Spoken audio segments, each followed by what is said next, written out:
This is Winnipeg Sports Talk Daily with Andrew Hustler Paterson and Michael Remis.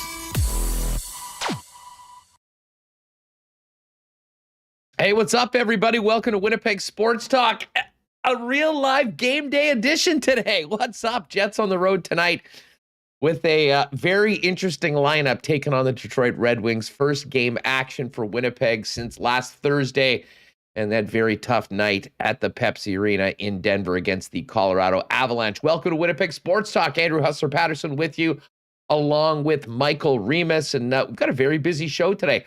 Tons of hockey talk coming up. We'll sort of get into, I know people are wondering what's up for the NFL.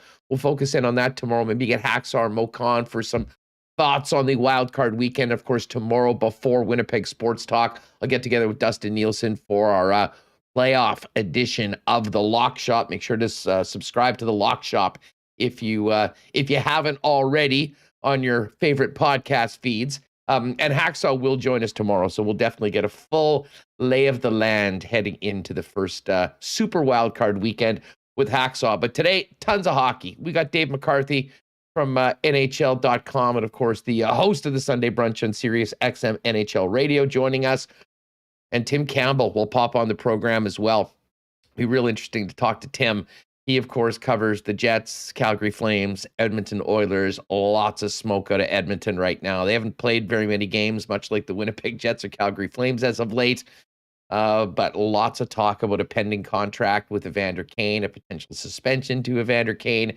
And holy smokes is there, as you would expect, an incredible difference of opinion amongst many sections of the Oiler fan base on what seems to be the expected move of Evander Kane joining the Edmonton Oilers on a prove-it deal, prorated one-year deal for the remainder of this season.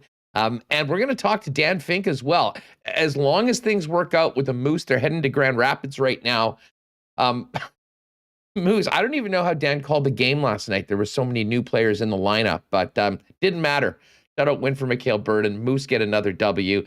And of course, the other reason why we wanted to have Dan on today is because he'll be one of the best guys to talk about some of the guys making their debuts for the Winnipeg Jets tonight in Declan Chisholm, Dylan Sandberg, and now, as for today, coming out of this morning's news, Austin Pugnansky. So we'll get to all that in just a few minutes. Of course, to get things going, a big thank you to the sponsors that make Winnipeg Sports Talk happen each and every day. The Nick and Nicky DQ Group, Coolbet Canada, Canadian Club Whiskey, Boston Pizza, Princess Auto, Little Brown Jug, Not Auto Corp, Royal Sports, Manitoba Battery, Culligan Water, Vita Health Fresh Market, and our friends downtown at F Apparel. Let's get after it and welcome in my guy, Michael Remis, Dave McCarthy, coming up in about 15 minutes or so. Remo, what's going on? How are you this morning? Or this afternoon, I guess. I guess it's the afternoon. I'm feeling good. I'm feverishly trying to keep track here of what's going on with the Jets lineup. We woke up this morning, Paul Stastny added to the list is what we're calling it now. He just made the list. He made the list. And then we had later this afternoon or later in the morning, Brendan Dillon and Eric Comrie also on the list, along with assistant coach Wade Flaherty. So a number of dudes on the list, but the Jets seemingly somehow still favored in this game against Detroit, even though you have Dylan Sandberg and Declan Chisholm making their NHL debuts and Austin Pugnansky making his Winnipeg Jets debut. So pretty exciting stuff here in terms of having an actual game to watch tonight, but also Cole Perfetti slotting in war and the skate yesterday with Connor Dubois. I think Dave Lowry kind of hinted that, just because you start that way, maybe you move around. Jansen Harkins is back from protocol. Skated with former Moose Ryan Kessler yesterday. We'll see how that goes and see how he's feeling. But I wonder if we'll see some mixing and matching. I mean, they didn't even skate us in groups, the forwards. We do have defense pairs. They're kind of going veteran, young guy.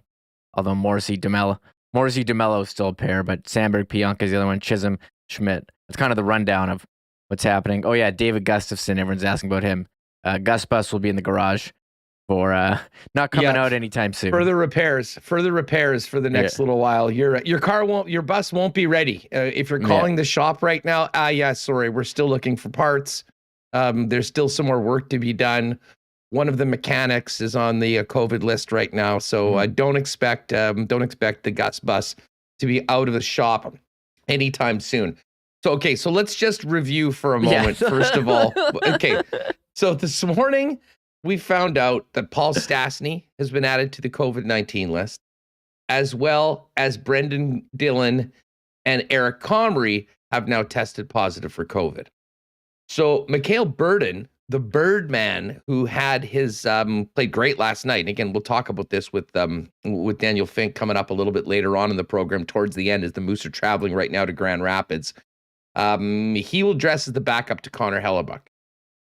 We were wondering whether Declan Chisholm would be in or not, and at that time, we were thinking as to whether Dylan DeMello would be ready to play.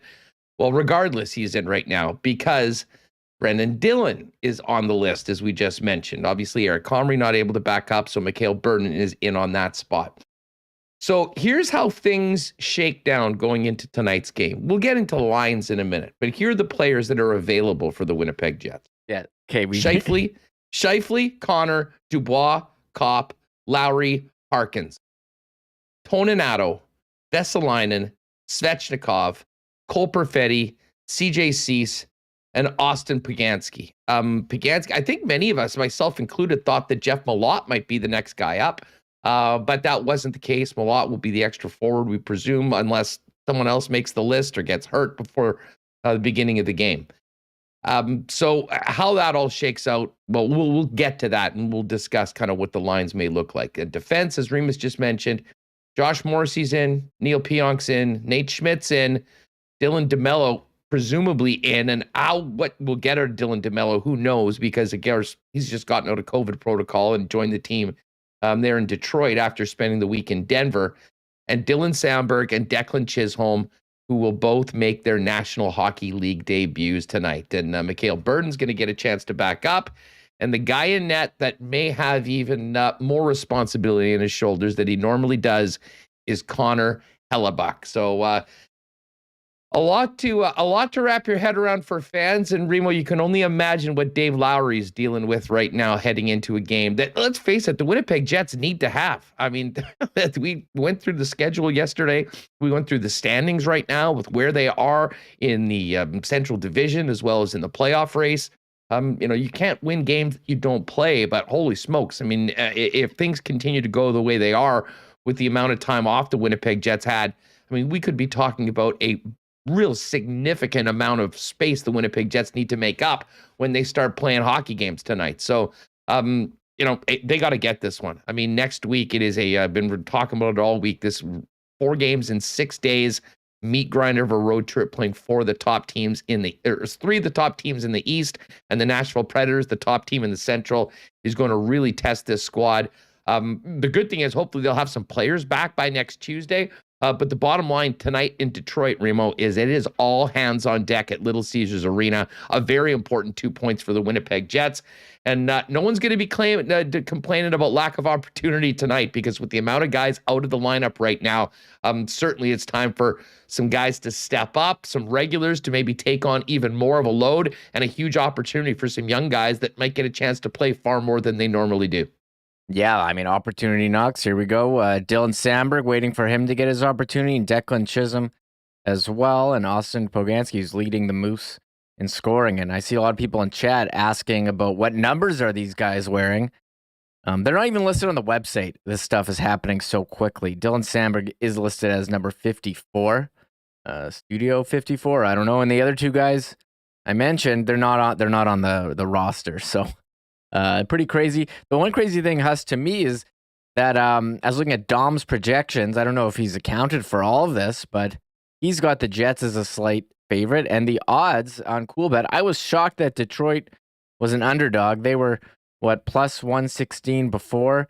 The Red Wings now plus 101, and the Jets are a slight favorite at minus 119. So the odds makers still think the Jets, even with all these absences, I guess they got the better goalie. I mean, they got the better score. To be honest, they might just be slow picking this up. I mean, I think we've already seen. I mean, you pointed this out this morning, and I kind of looked at it, and the Jets were minus 137.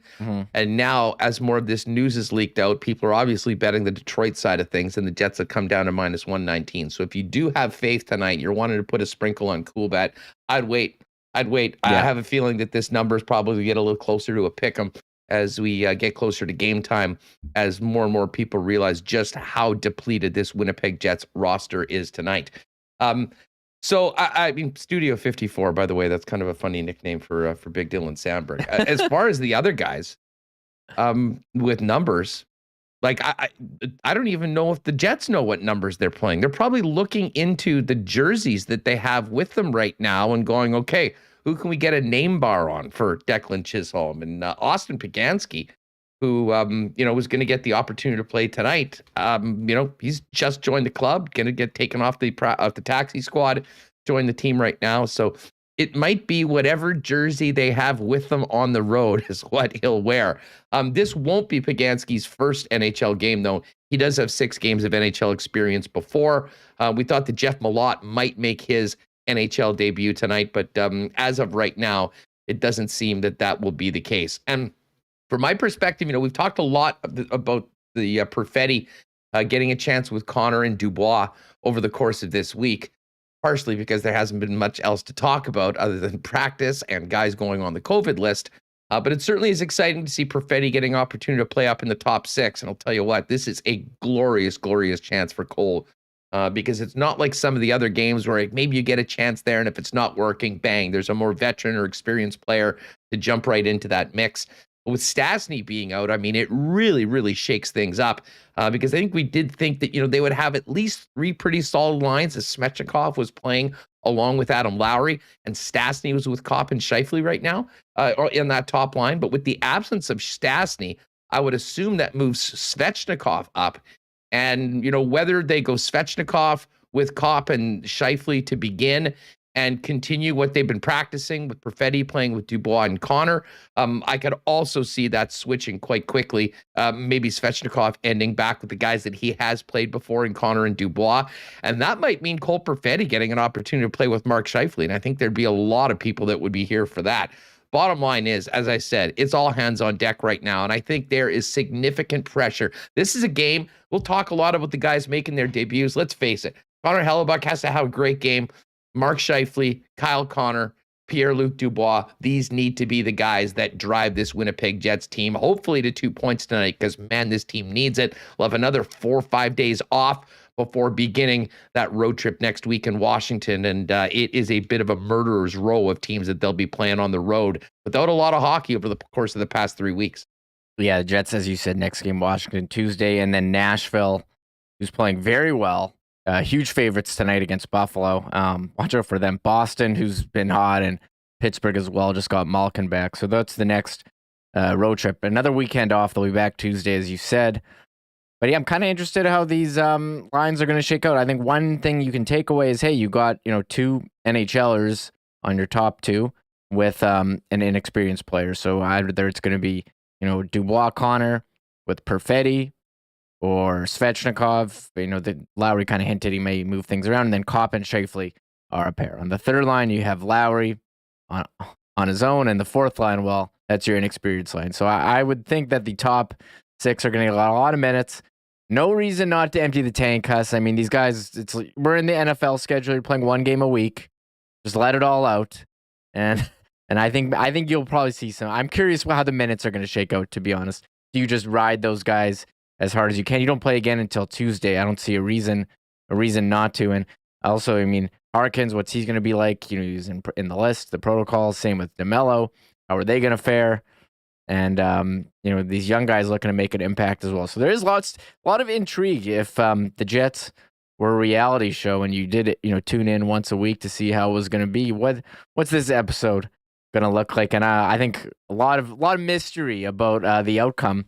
But if you want to be excited, I mean, they're a favorite. They're still favored, and they still have a Connor Hellebuyck in net, thankfully. I mean, all the other goalies are in protocols, seemingly. Comrie and Arvid Holm.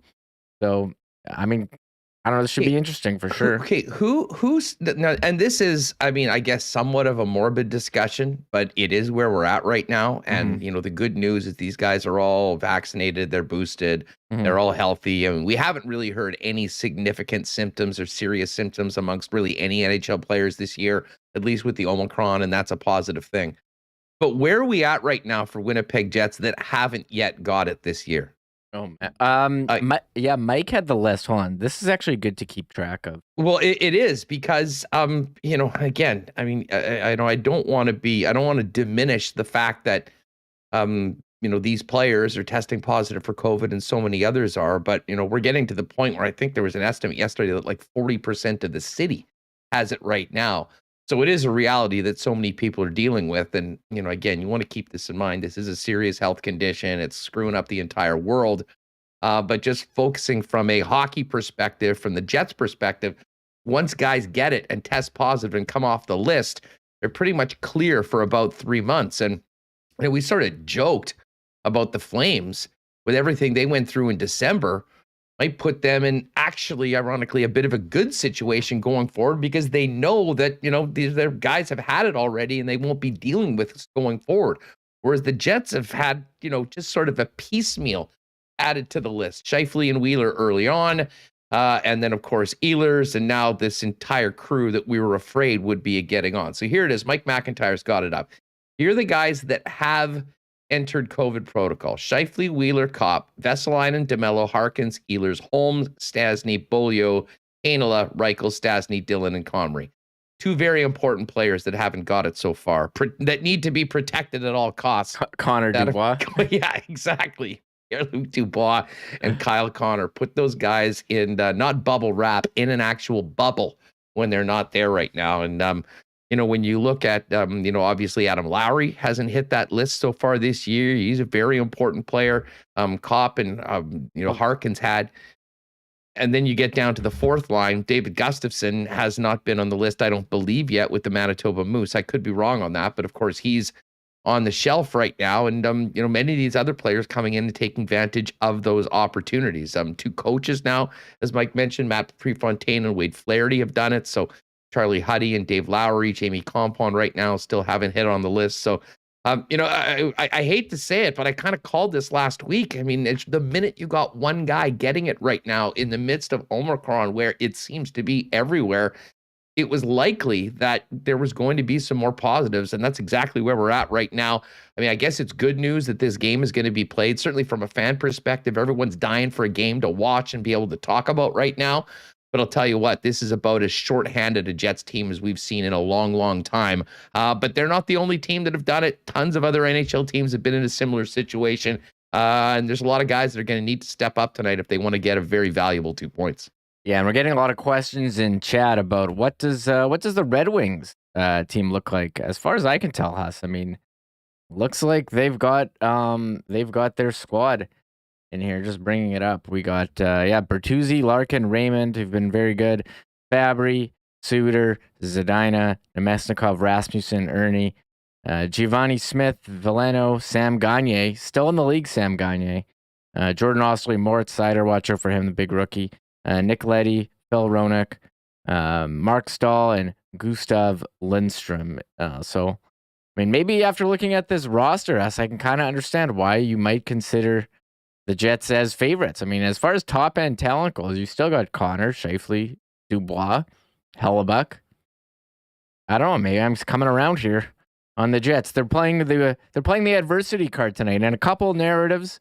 Want to go for that revenge game? Evgeny Svechnikov going against his former team. Remains to be seen if we're going to get a tribute video. But also big homecoming game for Kyle Connor, Andrew Kopp.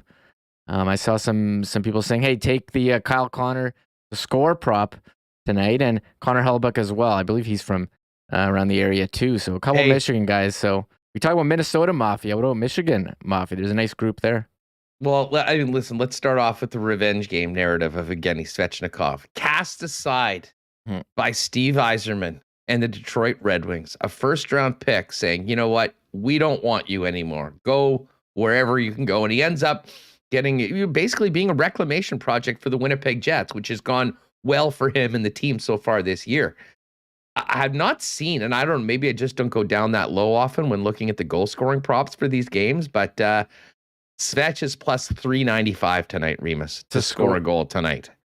He's going to be playing in the top 6, you would imagine. I mean, with this injury to Paul Stastny, I think he's logically, unless Jansen Harkins just shows up and is feeling great and looking like $1 million, I would imagine that Svech will be a guy that moves up into that spot, and whether he's getting a chance with Kopp and Scheifele, or whether they're moving Perfetti to that line and moving over. I will say this. You brought this up earlier this week. I'd sort of forgot about that background with everything that we're talking about. It's going to be hard not to put a little sprinkle on Coolbet on a Svech revenge goal tonight up against his old squad, the Detroit Red Wings. One thing that is good about, the frustrating who's in, who's out, it does create some good value on DraftKings and betting.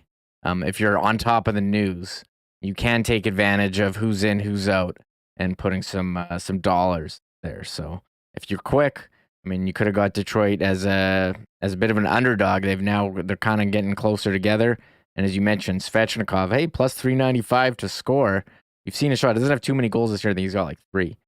But if he's playing, getting opportunity, that's all you need. I don't know what Perfetti is to score or get a point. I don't even see him. Let's see. I've got this in front of me. Is Cole Perfetti even on the list? Oh, Cole Perfetti plus 570. Oh, sure. Do it. You know what? That's we might fun. have to hit both of those guys for tonight's game and be hoping for big performance for the guys getting opportunities tonight. All right. We'll have much more on this game and on the Winnipeg Jets. Tim Campbell from NHL.com is going to join us in a little bit. And we do hope to have the voice of the Manitoba Moose, Daniel Fink, pop on. He'll tell us a little bit more about Austin Pugnansky, Dylan Samberg, Declan Chisholm, who will be getting into the lineup for the first time tonight for the Winnipeg Jets this season. We'll do that later on in the program. And I'm going to talk to one of our favorites coming up in just a couple minutes, our good friend, Dave McCarthy. By the way, thanks for all the comments on, it was a little sparse in here. We need to get some furniture in. And the addition of the video games, people really, really liking. Little NBA Jam, Mortal Kombat going on here right now, and a beautiful scene now. And as you can see behind me, a very nice day outside. By the way, shout out to everyone that's been, River Trail was packed last night. They got the trees all the way now out to Hugo. So, with the weather not too bad right now, certainly suggest you heading out there. Might have to build a shot shack or something like there for folks on the weekend. That might be a project that we get into as the winter goes forward. But of course, our focus tonight is on the Jets and the Detroit Red Wings finally getting a game back. Hey, before we bring in our guy, Dave McCarthy, F Apparel is the spot for custom suits for men here in Winnipeg at amazing prices. Of course, Andrew Parks and his gang down there, Winnipeg-owned business, has been doing great things, dressing many of the Winnipeg Jets over the years. We saw Willie Jefferson in that incredible fit that he was wearing at the Player Awards back at the Grey Cup. F Apparel has it all, a full line of custom clothing for any occasions, suits, dress shirts, chinos, golf pants, untucked dress shirts, and more. Bottom line is, guys, everyone needs at least one suit that fits and looks great. And F's custom-made suits start at just $400. If you got a wedding this year, maybe you're thinking about popping the question. Maybe you're working on your wedding party. Before you do anything, talk to Andrew and the guys at F Apparel. Your wedding party will get a 15% discount when the group buys their suits from F Apparel. Go see them at 190 Smith Street downtown or make an appointment at F Apparel. That's EPHapparel.com.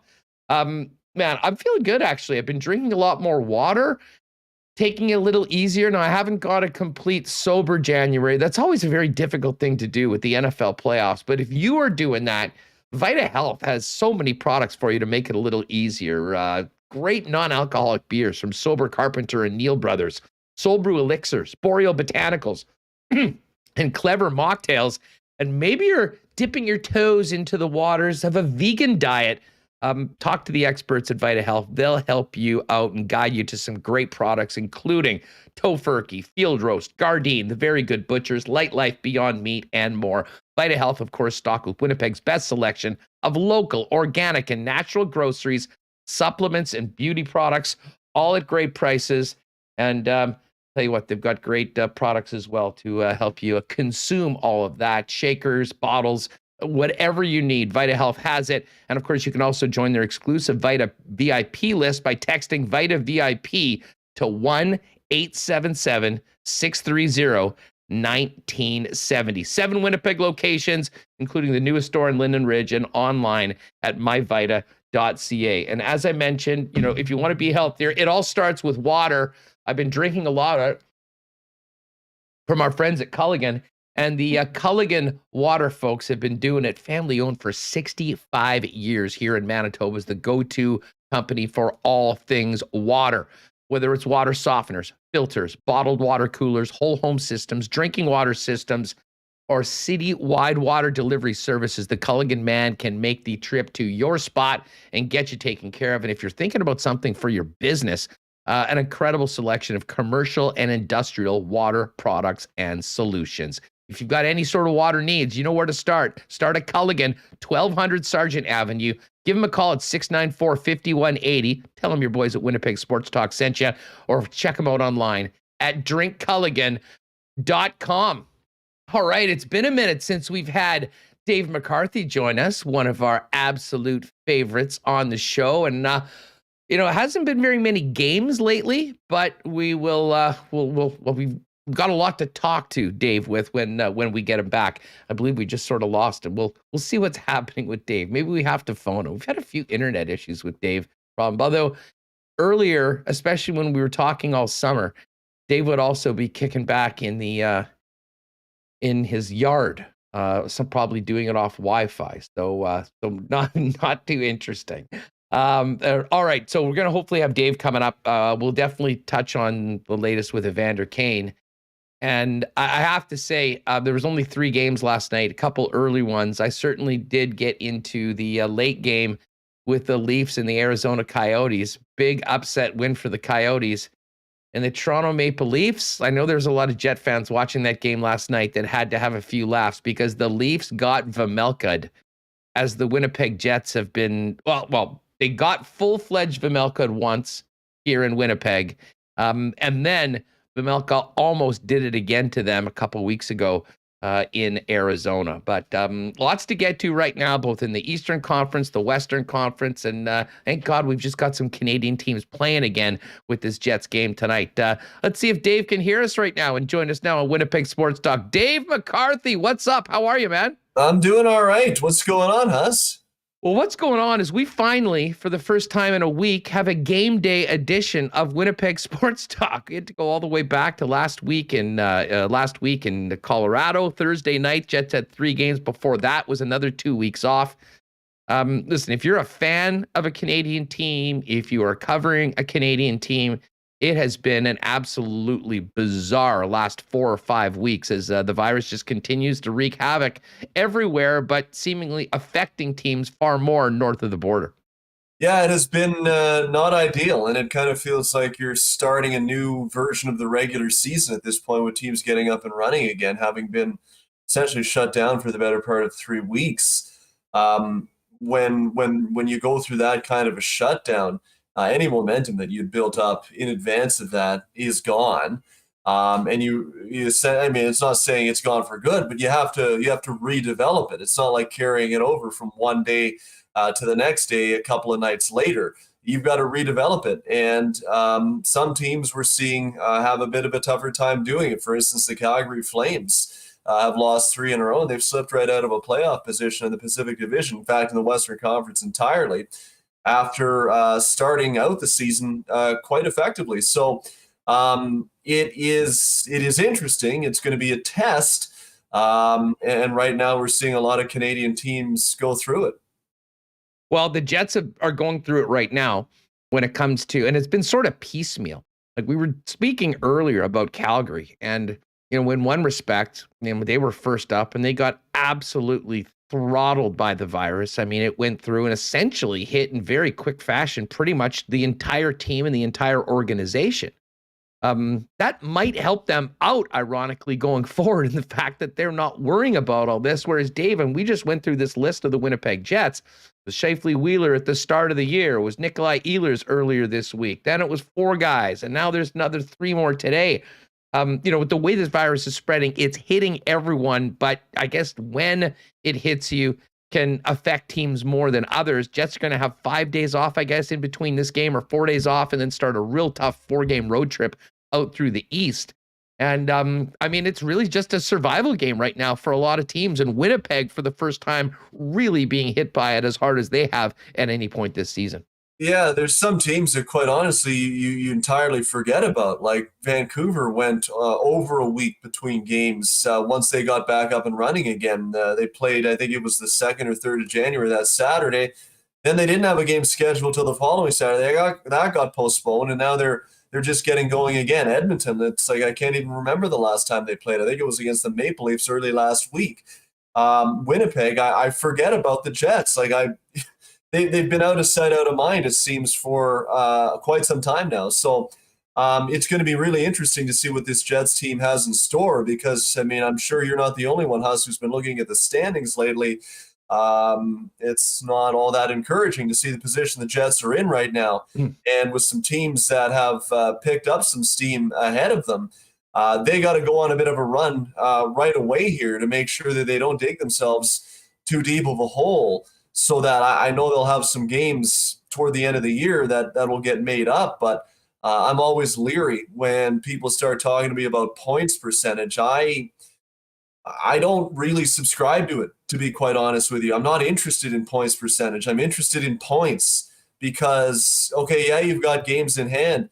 They're not guaranteed points, right? You still got to win those games. And if you end up having to play a significant number of games in a very short period of time, yeah, you have the games on the table in front of you. It becomes difficult to maintain a run of consistency over that heavy of a workload. We saw it firsthand with the Dallas Stars last year when they got decimated at the beginning of the season with their shutdown. And then they had, we recall, that winter storm in Dallas that led to further cancellations in early February. And all we heard all last year was, points percentage, look, they got so many games in hand. They're going to be fine. Well, they went on a little bit of a run, but ultimately they fell short because I think they got worn down. So it's going to be important, I think, for Winnipeg to try to hit the ground running as best as they can, make sure that hole is not too deep. Well, the bottom line is right now, I mean, we can talk about the Jets' points percentage. It's not as good as 5 teams in the Central Division that's ahead of them right now. I mean, I was mentioning this yesterday. I just find that the easiest way to compare teams, with different numbers of games, and just simply look at the difference between their wins and their regulation losses. Because the overtime losses at ties, it's basically a push. You have 1 point. I mean, if you want to be a 94-point team, if you think 94 points is the number that it's going to take to make the playoffs in an 82-game season, that means you're going to need 12 more wins than regulation losses. And I mean, right now in the Central, the Predators are plus 13, 24 wins, 11. The Avs are plus 14. The Blues and Wild are plus 11. And then you get down to Dallas, who, just snuck in with their last win, 1 point ahead of Winnipeg. They're plus 5 and the Jets are plus 4 through 33 games. So yes, there's a lot of runway still left on the road, Dave, but holy smokes. We look at this schedule, this game tonight in Detroit with basically half of their lineup out. You can't say it's a must win, but these are hugely important points for Winnipeg. And then next week, going to Washington, Nashville, Pittsburgh, and Boston without playing at home in over a month. And without playing very much hockey. I mean, if the team isn't ready for it, can generate some points and results out of that road trip with a very huge question mark as to what's happening with their home schedule going forward. I mean, you could be talking about a massive, massive hill to climb in the second half of the season. So I think you're bang on. I mean, there's a real sense of urgency for these teams. And it's a strange sense of urgency because you're basically going from 3 weeks of practice into games that, should have a playoff type sense of desperation for teams like Winnipeg tonight and next week. Yeah, I know. What are they playing? 34th game of the year here.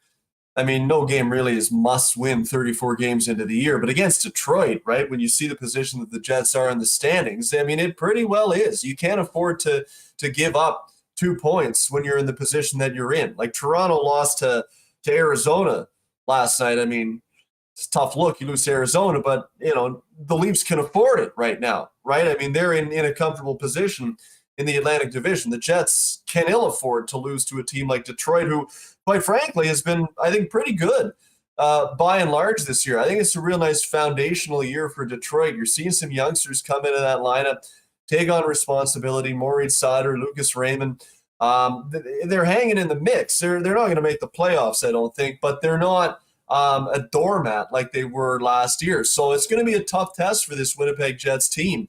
It's critical that they start out well, but it really does feel, when you go through 2-3 weeks of practice and then you jump into games, it feels like the beginning of a regular season, where you come out of training camp and that first week or two is kind of always sloppy in terms of the play. Defensively, teams are not tight.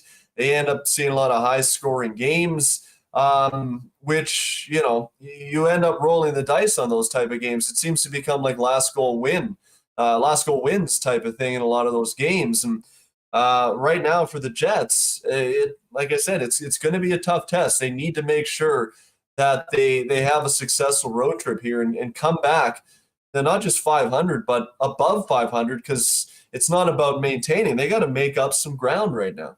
Well, and the other teams aren't backing up anytime soon. So, I mean, you have to go and get it. Hey, you mentioned the Detroit Red Wings. I would imagine that most of our listeners and viewers live on YouTube have probably seen almost no Detroit Red Wings games this year. I mean, they've been one of the worst teams in the league. They're playing in the East. But man, they do have some exciting young players, and it seems like these lean years are finally paying some dividends with a couple of it. You mentioned two of those players that I think there will certainly be guys to watch. Moritz Seider, who's been playing, top pairing defense for Detroit for a good portion of the season. And Lucas Raymond has 30 points in 37 games, 10 goals on the season. He was the number 4 overall pick in 2020. These two young men are a big part of the foundational future of Detroit, but already paying dividends for Steve Yzerman in the rookie seasons. Yeah, they are. I mean, look, they're 37 games into the year. They're at 500 right now. So I think if you had told Steve Yzerman and Jeff Blashill on October the 1st, okay, we'll give you the halfway mark of the season and you'll wake up that day and you'll find yourself around about 500, would you take that? I think they're signing off on that all day long, because no one came into the year in Detroit with any grand illusions of making the playoffs. Let's not kid ourselves here. But it was the year now where you're incorporating some young talent into the lineup, some highly touted young talent. It was the year to advance somewhat. Like, you don't want to go through another year where you're a doormat in the standings, because you can't really develop that way. You can't develop when you're sitting here 2 weeks into November and you look and it's like, oh my word, we are in last place. We don't have a hope of making the playoffs. And we've got 6.5 months of hockey left to play. Man, does that turn into a grind coming to the rink every day. And it's just not a good atmosphere in the room. But, here they are at about 500. Yeah. You can kind of convince yourself that, hey, boys, we go on a bit of a run here. We win 5 of 7. We can kind of keep ourselves in the mix, maybe push Boston a little bit. And it's probably not reality, but you can fool yourself into that. Ottawa right now, I thought this was going to be a year for them where they were going to take a step forward, right? At least be in the mix. Where Detroit is right now, they can't fool themselves into thinking they're in the mix. It's over with right now. And there's a lot of hockey left. They haven't even played 30 games yet, the Ottawa Senators. There's a long season left. And I think if you're the Senators right now, a bit of cause for concern. I know they've got a few more players coming down the pipeline. Sanderson on defense should help. He's not there yet. But with what they have put in place, I think it's fair to say that there has been underperformance to an extent. And, do you have the players that you thought you might have accumulated? If you're the Senators right now, like, man, it's not being reflected in the record at all. Dave McCarthy of NHL.com and SiriusXM NHL Radio back with us on Winnipeg Sports Talk Daily. Now, Dave, with no games happening really this week, I mean, I know the Leafs played and there's been a few games in the States. We've sort of been talking about the same thing each and every day. One of them, of course, is, I think in some ways, a bit of a moving target. But the month of February, you've got that All-Star game. You've got some time off that's sort of mandated for players at some point to have that week break, although it's strange with how much time off some of the Canadian teams have had so far. How do you see the month of February looking for teams like the Winnipeg Jets? Whether or not anything changes when it comes to how many asses we can get in this arena?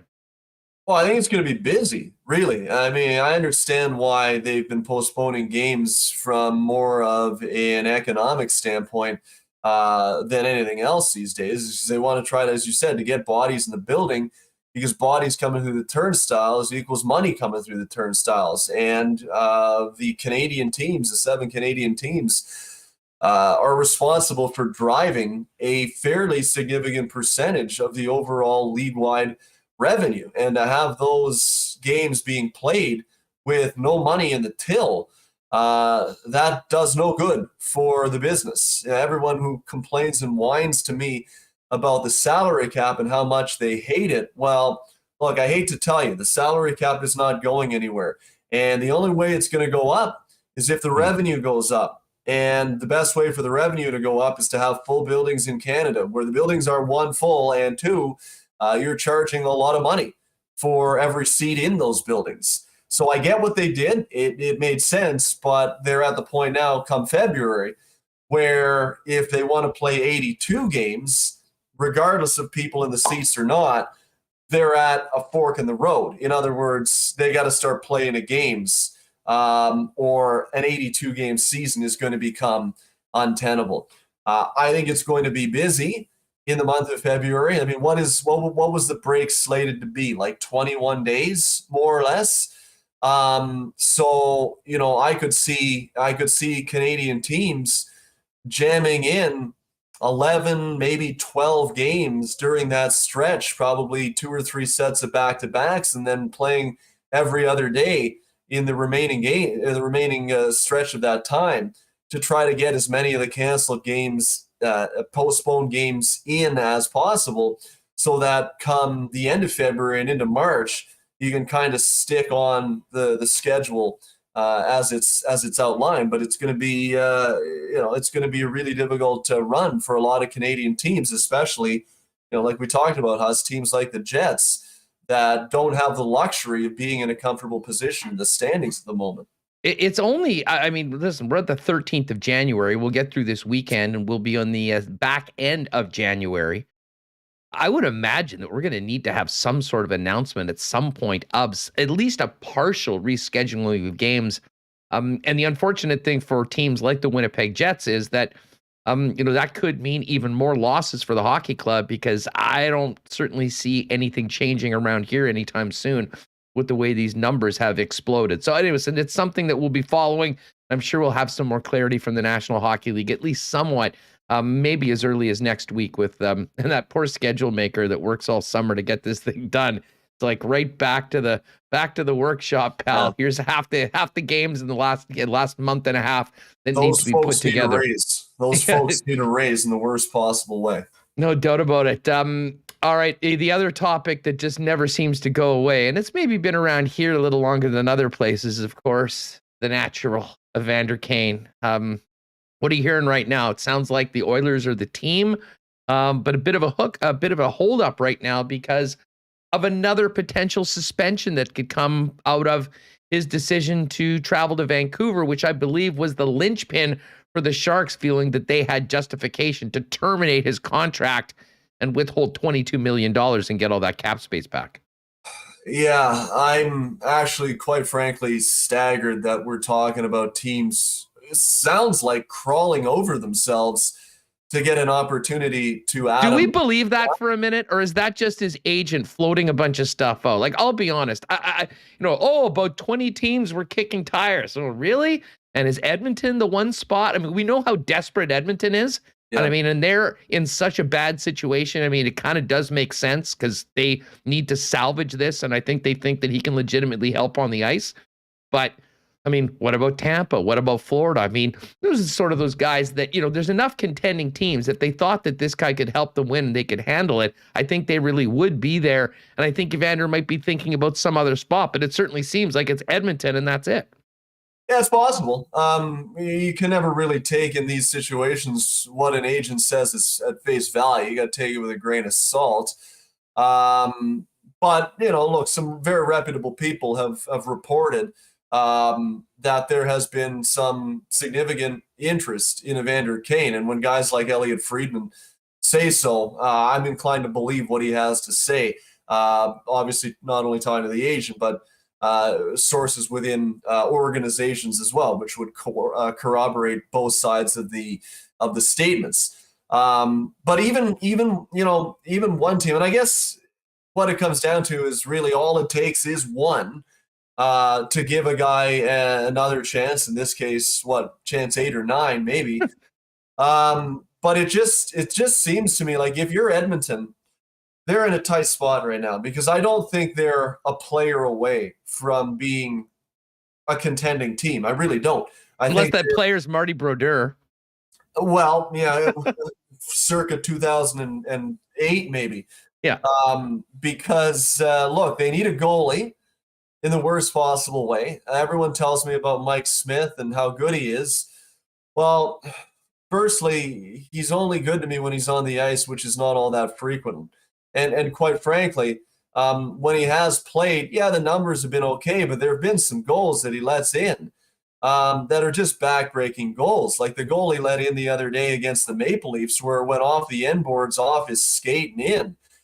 I'll put it this way. After what Dave Tippett had to say about Mikko Koskinen in the prior game, if that had been Mikko Koskinen between the pipes to let that goal in, I think Dave Tippett would have run out onto the ice. With his level of shock with his goaltending. So I just don't see Mike Smith as a guy that's going to be capable of giving Edmonton consistent enough net mining. Did they not give him a 2-year deal in the offseason? Yeah, I know. I didn't get it. To me, that made no sense because I thought last year they needed an upgrade in goal, and it really seemed like there were a multitude of different options available in the offseason to go out and get. And to me, that would have been my primary target if I was Ken Holland. I mean, you look at what Lou Lamoriello has done throughout the course of his career, and whenever he comes into a new circumstance, if he needs a goalie, he goes out and he gets that goalie. He went out and he got that goalie in Toronto. He got Freddie Anderson. He gave them years of stable net mining and a big reason why Toronto was able to turn the corner. Went to the island, and he's done a pretty good job of getting goaltenders in there that can give you reliable net mining, whether it's Robin Lehner, now Elias Sorokin. They've got a young guy that is highly touted, and I think for good reason. I was shocked that Ken Holland didn't go out and get a goalie. And now here we are again today, sitting here talking about the fact that goaltending is in question. So they need that. They need a guy in the top 6, which Evander Kane, I guess, could fix. I think they need some depth down the lineup on the 3rd and 4th line, another guy in that area. And I think they need a defenseman as well. Like, that's 4 issues. I don't know how you fix 4 problems right now on this team. So to go out and to fix 1, does it make a difference? And especially when that one fix is theoretically Evander Kane, a guy, and like, not to be, overly malicious or anything, but let's just look at the track record.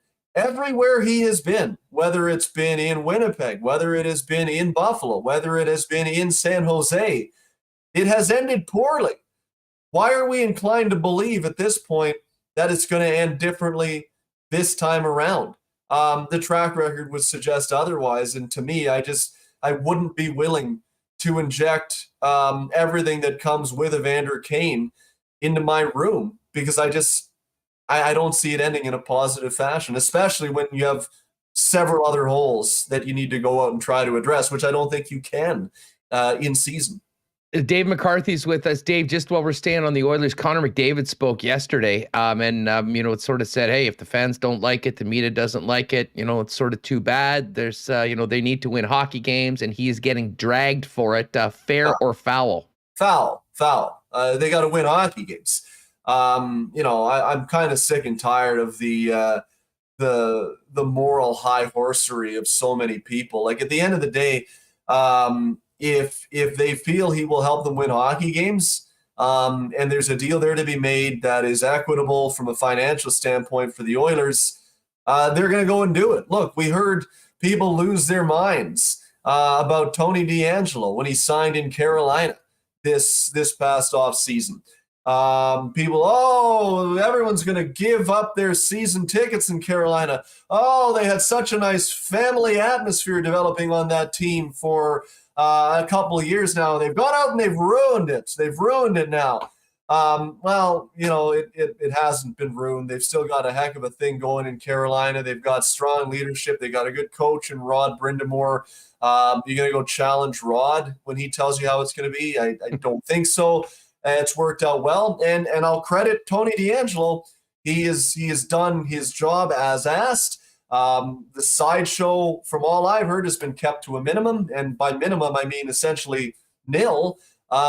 He's been given an opportunity and he has run with it, and he's taken advantage of it. So I'll credit him with that.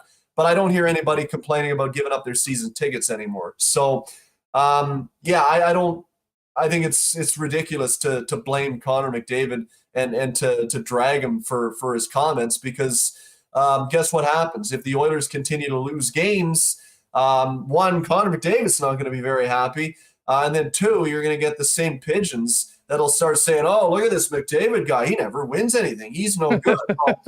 So, like, what do you want? I mean, it's not McDavid's fault. They have holes in that lineup they need help in. But McDavid wants to win, and if they can add bodies to their lineup that they feel will help them win, go do it. I'm just not so sure Evander Kane is the guy, like I said, that I would add to my lineup. No doubt about it. Dave, great having you on the program. What are you cooking up on the brunch on Sunday? Got the pot, the spoon in the pot still, working on a few things. So we'll let you know, but 11 a.m. Eastern on Sunday, and should be a good one. Hey, appreciate it, pal. Let's do this again soon. Enjoy the games tonight, and thanks for joining us. Thanks, buddy. There he is, at Dave A. McCarthy on Twitter. That's Dave. You can check out 10 o'clock Central on Sirius XM NHL Radio Sunday mornings for the Sunday brunch. And you can read some of his work over at NHL.com. Hey, many new Jets in the lineup tonight. Maybe you need that Dylan Samberg jersey. Maybe you want a Declan Chisholm. Maybe you're going to go with an Austin Pagansky.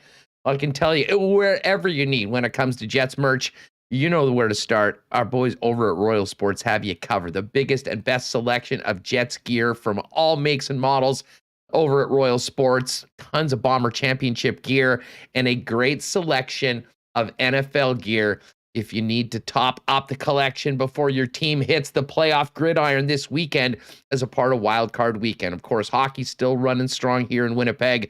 A lot of people just getting out to skate. When it comes to skates, they're the number one spot in town. Hockey equipment, $1 million stick inventory, snowboards, and more. It is all at Royal Sports, the only place you need to go for anything sports related in town. And while you're there at 750 Pembina Highway, make sure to check out all the cool stuff over on the Kings skate, snow, and surf side. Follow them on Instagram at Royal Sports Pembina for the latest merchandise drops and great deals.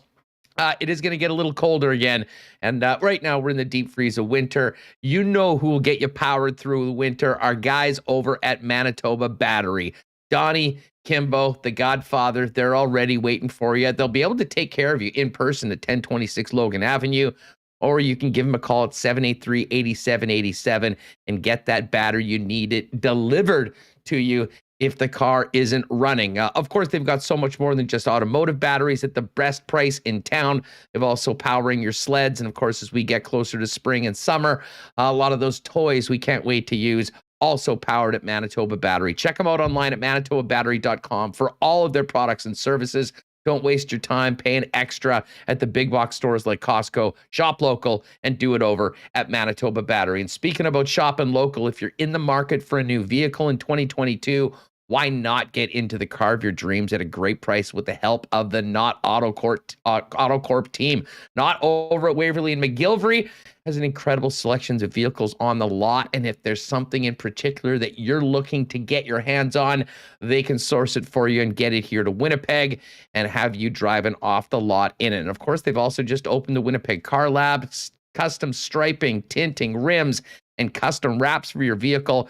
You can find out more on Winnipeg Car Lab on all their social media channels at Winnipeg Car Lab, or find out more to start your search online at not.ca, but you can pop down and visit them at Waverly and McGillivray. All right, let's get into some more hockey talk. We actually have a game to talk about tonight, and a lot of interesting stories around particularly the Canadian NHL teams. They deal with empty buildings, growing COVID lists, and some room to make up in the standings as well. Let's welcome in our good friend Tim Campbell for the first time in 2022. Tim, great to have you on the program. How are you? I'm great. Sorry, Remo, I think Tim might be muted if you want to get him on. Oh. Hey, Tim, thanks so much for doing this. It's great to have you on the program.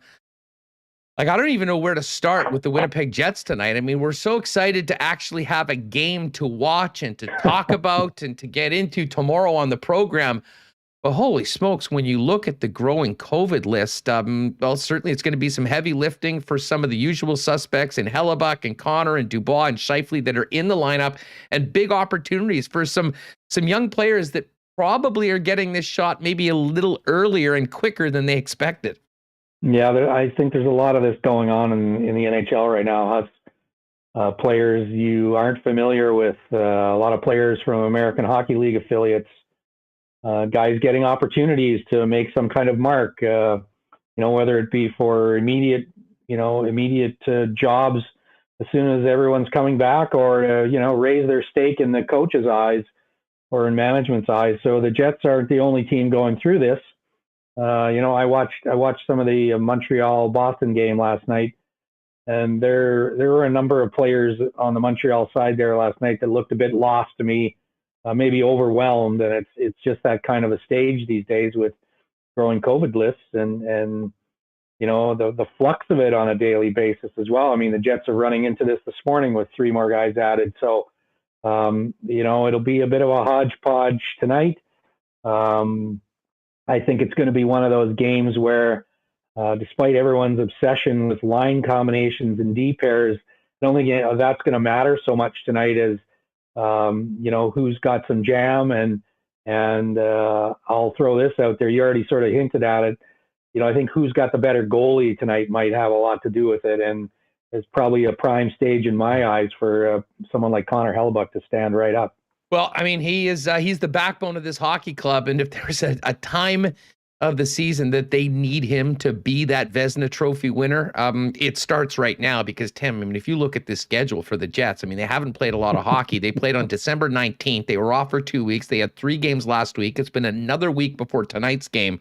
They'll have 4 days off, and then next week, really with a big hill to climb in the division and in the wild card race, Washington, Nashville, Pittsburgh, and Boston. It's not getting easier. And the bottom line is no one's going to be feeling sorry for them, because this is happening around the league, and it has been for the last number of months. Yeah, I mean, you're right. I mean, it's a concerning situation. I mean, we're always talking here in Winnipeg about the schedule challenges, and every year there's something new or remarkable we haven't seen before. It seems it's just the nature of the beast when you're not in the Eastern time zone, in the in part of the bus league down there. So I mean, last year, what was it? It was the 17 games and 17 road games out of a 23 game stretch, only ever seen 4 times before in NHL history. But we've always got something like that we're looking at here in Winnipeg as far as what the scheduling challenges are. If it's not 12 straight games in different time zones, it's something like that came up last year. So here we are, because of the COVID restrictions and the government restrictions on attendance at big venues. I mean, the Jets are going to wind up playing, I don't know we don't even know what the number is right now, but I think we're going to be up to 9, is it next week? 9 road games in a row. So it's not a 9-game road trip, but it's a challenge. And you have, you're going to have a busy week next week with, I think it's 4 games in 6 days. once they get started. And yet the 2-week break that you mentioned. So there's always the fits and starts of the schedules. And I thought it was really interesting yesterday, listening in on the interviews yesterday, a comment from Josh Morrissey, I thought rang really true. And I kind of admired the way he wasn't casual about it, but he was just kind of accepting the new reality. And he was talking about, all these new guys in the dressing room yesterday for practice. Declan Chisholm was there, and Dylan Sandberg is finally, ready to get going with the Jets here in a meaningful role with some of the COVID guys. So, but Josh just said, 2 years ago, a bunch of new guys in the room on one day, that would have been like a shockwave going through that dressing room. And now we just look in and we welcome the energy. It's, we're learning to roll with the punches. And I thought that was it's sort of a pretty mature sort of leader's comment that, and a recognition that things are different now. And if you're not good at adapting now, you're probably going to be left behind. Well, I mean, everyone's adapting. Maybe no one better than the Manitoba Moose right now. We're going to have Dan Fink join us before 3 p.m. I mean, they won a game last night, Tim, with I think 15 or 16 regulars out of the lineup. I mean, we joked that in the pregame warmups, guys were going to be wearing like the stickers on their helmets, like you do in minor hockey with your first name to let people know who everyone is. Because the trickle down of this is serious. And JP Vijay told us earlier this week, Tim, that he had friends and acquaintances and people that he knew through hockey that were calling him from leagues like the East Coast League, literally asking JP, like, do you know any guys that could actually just play? We need bodies. We don't have enough guys to play right now. And it's an incredible, almost unprecedented situation that everyone is dealing with in one way or the other. Certainly coaches and GMs are handling. And then of course, we've got the NHL schedule maker, what they're dealing with right now. Do you have, any idea as to when we'll get some sort of clarity, at least to some partial makeup games going into February? Because, we're getting to the point where teams need to plan travel. They need to figure out hotels. There's still a lot of work to do before these games are played with or without fans in Canada.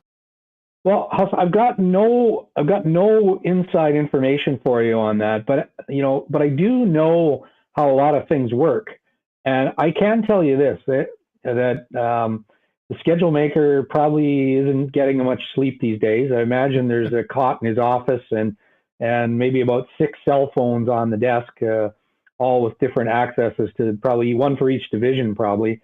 And I would be pretty safe ground to say the league probably has some idea where they would like to put a lot of these games. And I have heard some rumblings about when some games are going to happen, but I'm quite certain they don't want to announce any of these games until there's some indication or some hope that, the attendance issues and restrictions in the Canadian markets are on the horizon of being changed or lifted or improved. I just can't see the NHL coming out tomorrow and saying, well, Winnipeg's going to have, this game, Toronto's going to have this game, Montreal, and all the Canadian cities, when they really don't have a good handle on when we might see some relaxation of these rules. So, and the reason for that is they don't want to have to announce them and then reschedule them again. That will be a very counterproductive act if they were to go about it that way. So I think you can fairly assume that there are going to be a whole lot of games played in this window of what looks like blank time now between the All-Star game and when the schedule was set to resume in the final week of February.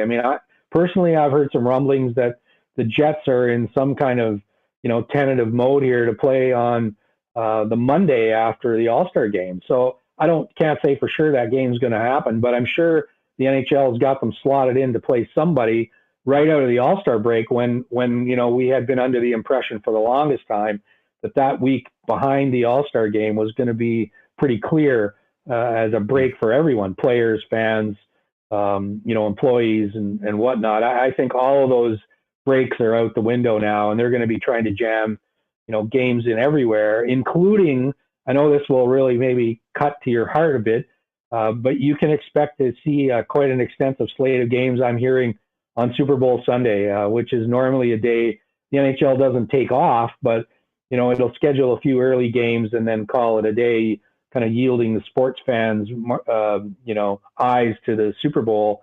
But I'm hearing that day is going to be full of games, and I don't know that any will want to go directly against Super Bowl, but games have got to be played, and they're going to be using every opportunity like that to put games in. Heavy duty noon slate, if that is the case on Super Bowl Sunday. 14 games at 1 p.m. Yeah, I can see it now. All right.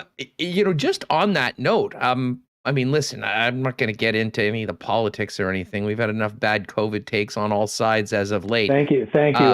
But yesterday, the premier and everyone was out there saying, hey, we got to learn to live with this and we're going forward. When you look at the numbers, I don't think anyone has a lot of optimism that anything's changing anytime soon. And we'll get to the end of February and all of a sudden we'll be able to fill the building.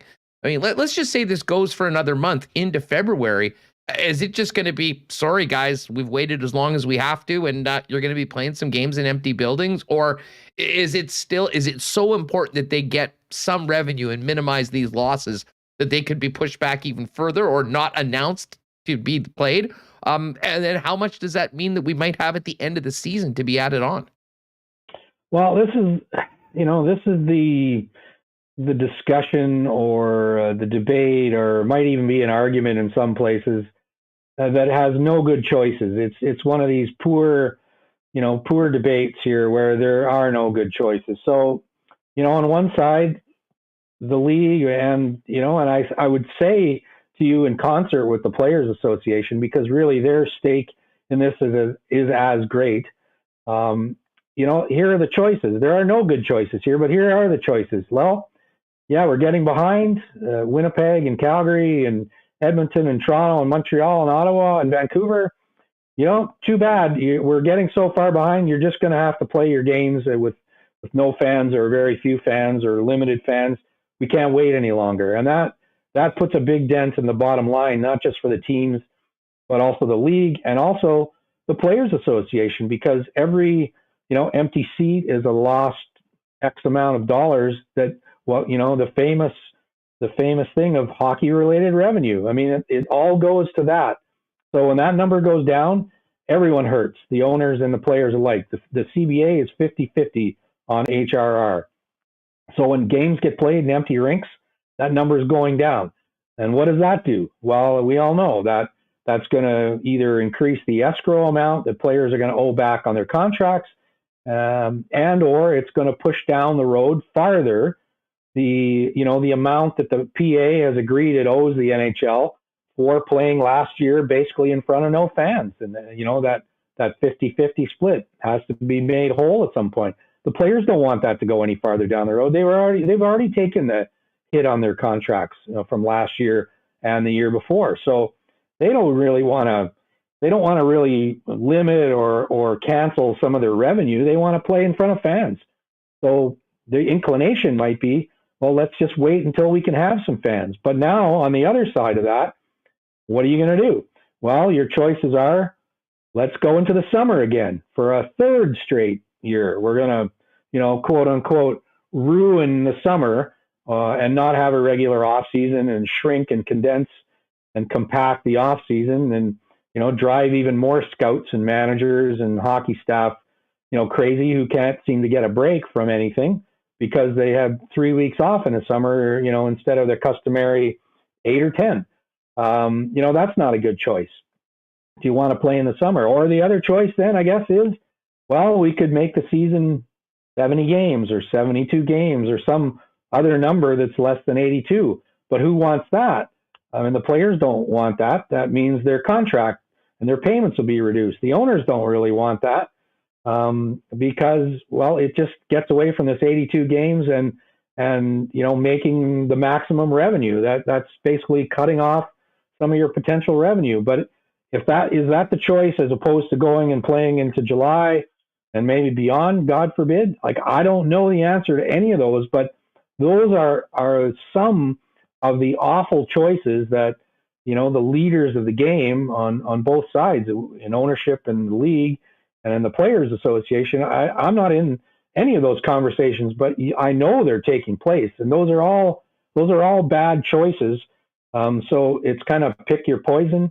And the longer we have to wait for things to get better and restrictions to be lifted, the harder the choices get. But I don't think they get any more attractive, whatever happens. So, I mean, I think I'm as frustrated as you and a whole lot of other people and fans, getting a bit maybe impatient. But we can only do what we can only do today. And, can I sit here and do your best at what you're doing and cross your fingers that tomorrow is going to be a little bit better than today. That's the way I sit here and look at it. And, it's not, the choices aren't enticing as I outlined to you. Tim Campbell with us from NHL.com. You mentioned bad choices. That's synonymous with Evander Kane, Tim. It's a perfect little segue into this. Oh yeah, you're trying to take the show down even farther now today, I see.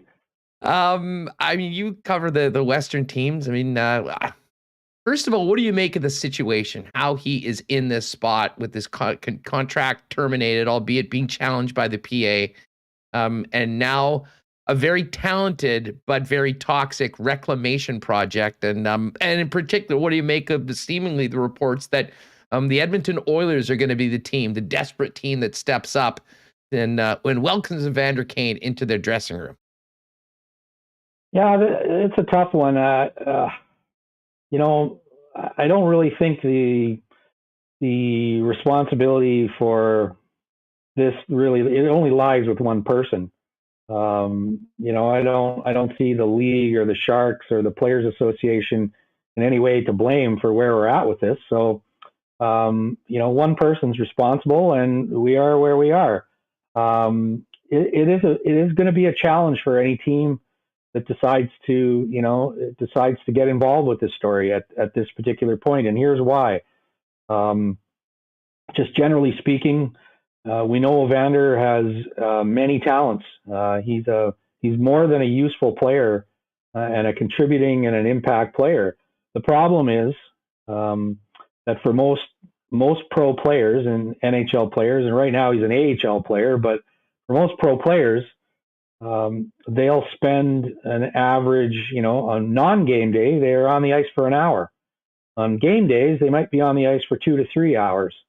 And so the challenge is not those hours. And, none of those questions are really open for debate in Edmonton or anywhere else.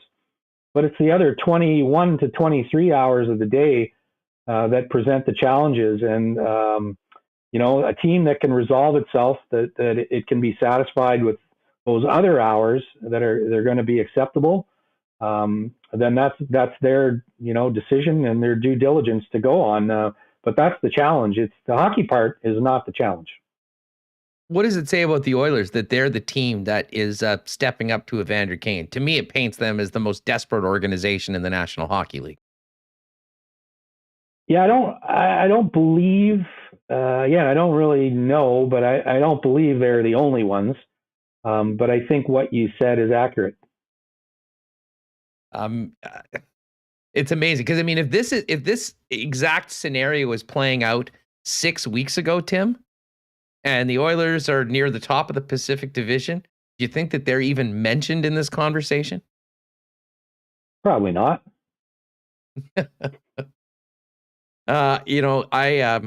There was a number of teams that you thought might be able to take him on. And I thought it was going to be one of two teams, a desperate team that might be able to give him some more money because, I mean, listen, if he loses the 22 mil, that mil was already accounted for in the bankruptcy proceedings that have taken place. So, the money, even though we're talking about a low cost for NHL standards, 1-year deal, is important for Evander. And then the other teams that I thought, would be a team like Tampa, for instance, that has a championship pedigree, that doesn't need him, that has an established leadership group, that, a player that if he came in and was causing them problems, they could simply say, get the hell out of here, nothing risked, nothing lost, and they will be fine after that. But the fact that we're hearing this number thrown out, that it's $1.5 million prorated for the season to Edmonton, kind of tells me that maybe a lot of this stuff about 20 teams kicking tires or being interested in Evander Kane was greatly exaggerated, because we know word travels fast in the hockey world. And there's a lot of stuff that has been reported, that's been public. I think there's been a lot of stuff also that maybe hasn't hit SportsCenter that decision makers in the NHL know that Evander Kane brings a lot with him. And I think, in my opinion, Tim, that's maybe I'm a lot more skeptical about hearing all of these teams that are in on him, especially with this number that's being reported at 1.5 prorated for the Edmonton Oilers with the situation that they're in right now. Well, the prorated, I mean, it makes complete sense. I don't have the idea that the Oilers or about 24 other teams in the NHL have very much cap room to throw at an addition, any addition, whether it's this one or any addition. Like, there are a lot of teams that are within $1 million or $2 million of the cap if they're not over and into LTIR. So, a bit of creative accounting, and some folks think the short-term, temporariness of this situation will be helpful for the team and for Evander. I don't know where I fall on that, but it will surprise me if whatever happens doesn't include some kind of out and for both sides, because it's simply a risk. Tim Campbell with us. Tim, I mean, you do a great job covering all the Western teams. We're, of course, focused here on Winnipeg, and the entire story over the last 3 weeks has been, a 3-game road trip, and other than that, 3 weeks of practice, and now the ever-growing COVID list. Edmonton has been sort of the hot spot in the league, not for COVID, but for bad play, angry media, fans losing their minds, and pressure on the head coach and general manager. What's going on with the Calgary Flames? They were sort of the first team that got decimated by COVID, and in some ways, maybe this ends up being a positive, ironically, for them, that, hopefully everyone's fine coming through it, but they got it all at once. They're still having a ton of games that are canceled right now, but, they're in a similar situation to Winnipeg, where, they're sort of right in there around that wild card line, maybe in a weaker division, but still have a long ways to go and have not played very much hockey. I mean, what's happening in Calgary, and how do you see things going when the Flames get back on somewhat of a regular schedule?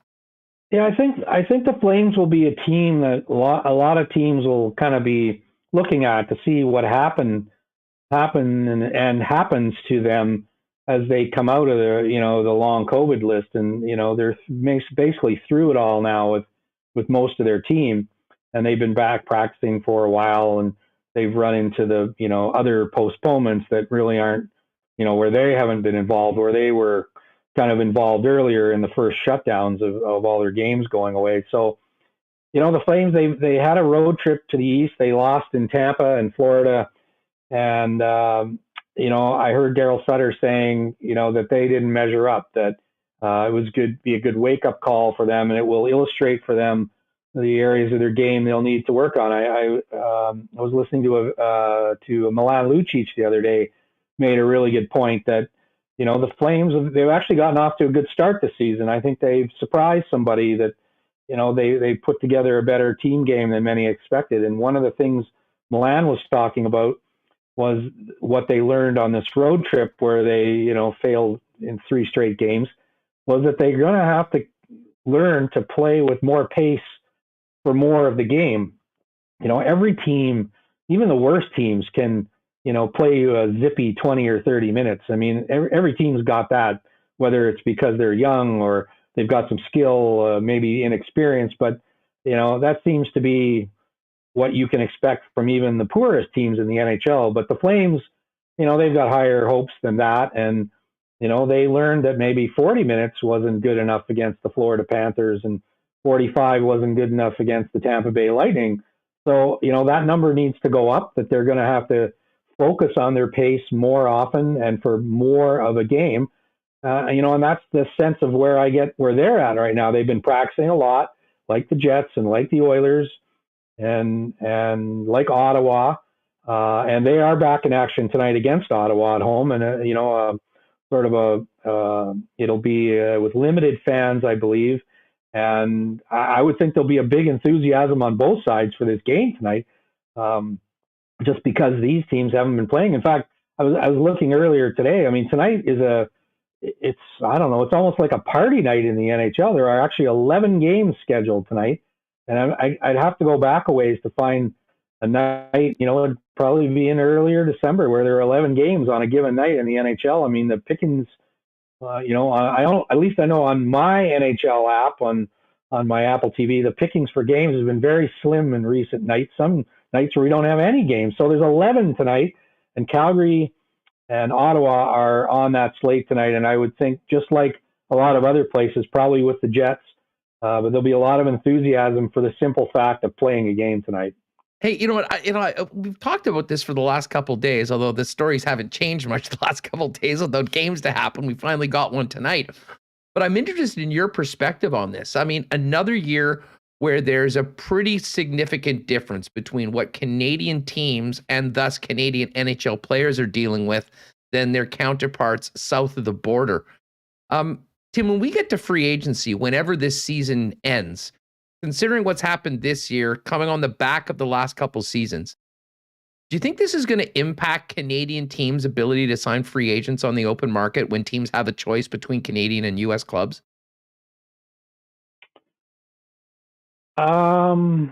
Well, I don't know the answer to that, Huss. It's an A+ question. But I know half of the answer. It's not going to help. How much it will hurt, I think it's maybe a bit too early to say because, I think, honestly, I think players like fans, like, some of us who report on the game, we tend to have really short memories. So if somehow things, get markedly better in a couple of months and the season were to finish with a flourish and the playoffs would be a rip-roaring success for whatever great stories or underdogs there may be when we come to free agency in July, maybe some of this woe and cynicism will be, in the rearview mirror. And I think you would agree with me that when we could get this into the rearview mirror, we'll be very happy to give it a push, so we can kind of forget about it all for some amount of time. So I don't know. I think it might be a little too early to worry about how deep that will go, but I don't see it helping in any way. So I think you're right to identify the issue. Tim Campbell. Tim, there's going to be presumably a bunch of games made up in February, and hopefully most of this schedule will be made up. Whether that is possible, whether it happens as planned, we will see. But do you think this affects, or how will this affect the trade deadline at all? The deadline is what? It's the 21st of March. So, the Jets at times were not really supposed to play. I don't think they had a home game at any point in the month of February on the original schedule. And the Oilers are the same, yeah. And then you came into March and there was a number of games and boom, then there's the trade deadline. I mean, especially if teams have, 6 or 7 or 8 games that maybe are being tacked on to the end of the year. How challenging do you think that'll be for general managers when making their buy or sell decisions, which are often can be franchise changing depending on how aggressive they want to be at that deadline? And I guess the other part of that would be there be any possibility of the NHL maybe tweaking the timing of the deadline depending on how many games get played before March? Yeah, honestly, I don't know if that's possible. Like if, just as a complete hypothetical, the NHL were to say next week, well, we're going to add 2 weeks on to the end of the schedule, and we're just going to bump it. All of it's going to get bumped. The draft, the free agency, the Stanley Cup final, everything's getting bumped out 2 weeks. I don't even know if that's possible to say that at this point of the game. But if they were to do that, I would suspect, given that the CBA is it's a mathematical formula of what is, I forget the number exactly. Is it 40 days from the last day of the regular season or something? I would assume that the date could be moved if those other things could be moved. But I don't know. I'm not sure if we're not too far down the road to have that changed. And that said, the managers are juggling. They are juggling probably more than they've ever juggled in any of their careers. And that's including that we've gone through, 2 kind of wacky, disrupted seasons already. But here we are again with a whole new range of disruptions, and every team's got needs. I mean, there are some good teams out there, but there's no perfect teams. Everyone's looking for something to add something. And I don't know, like, to me, it gets harder and harder every year, Huss, to have the trade deadline as an impactful, important event, because look at how many teams, as I said to you earlier, are squeezed to the cap. That max cap number is like a magnet. Teams want to spend. There are a lot of teams that think they have a chance. They want to give their coaches the best chance they can, so they max out their cap dollars. And when you come to that deadline, it really does handcuff what you can do. Now, some managers are good at getting creative. Some managers are willing to, sacrifice the futures, but to make a cap compliant roster after the trade deadline is no easy feat. Probably as hard this year as it's going to be ever. And that's all, discounting the fact that there aren't further changes coming, like a shortened season or, some other cap provisions that the league and the Players Association may, have no choice but to agree upon because of the continuing pandemic. So, Ken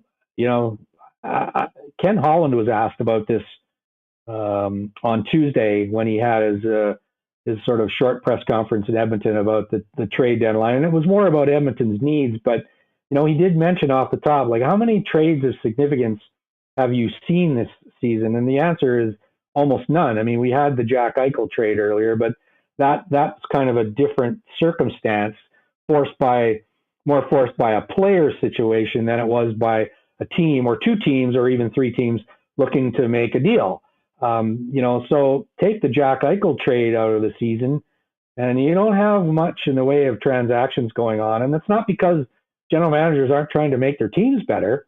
It's because they all have cap handcuffs on, and it's of their own doing. It's decisions they've made to spend their dollars earlier and not wait for the deadline. So to me, the deadline is becoming, despite what network television, sports television would tell you, the be-all, end-all day of the hockey season, it's becoming a less and less important event, really, when you look at the little room that the general managers have to work with. No, that's great stuff. Hey, Tim, before we go, I just want to take it back to the Winnipeg Jets and to tonight's game. But before listen, it's just about been a month since Paul Maurice resigned and Dave Lowry's been on the job. And yet, they played a game that night on the 17th. And they've got 4 games in the book since then. And this will be game number 6 for Lowry.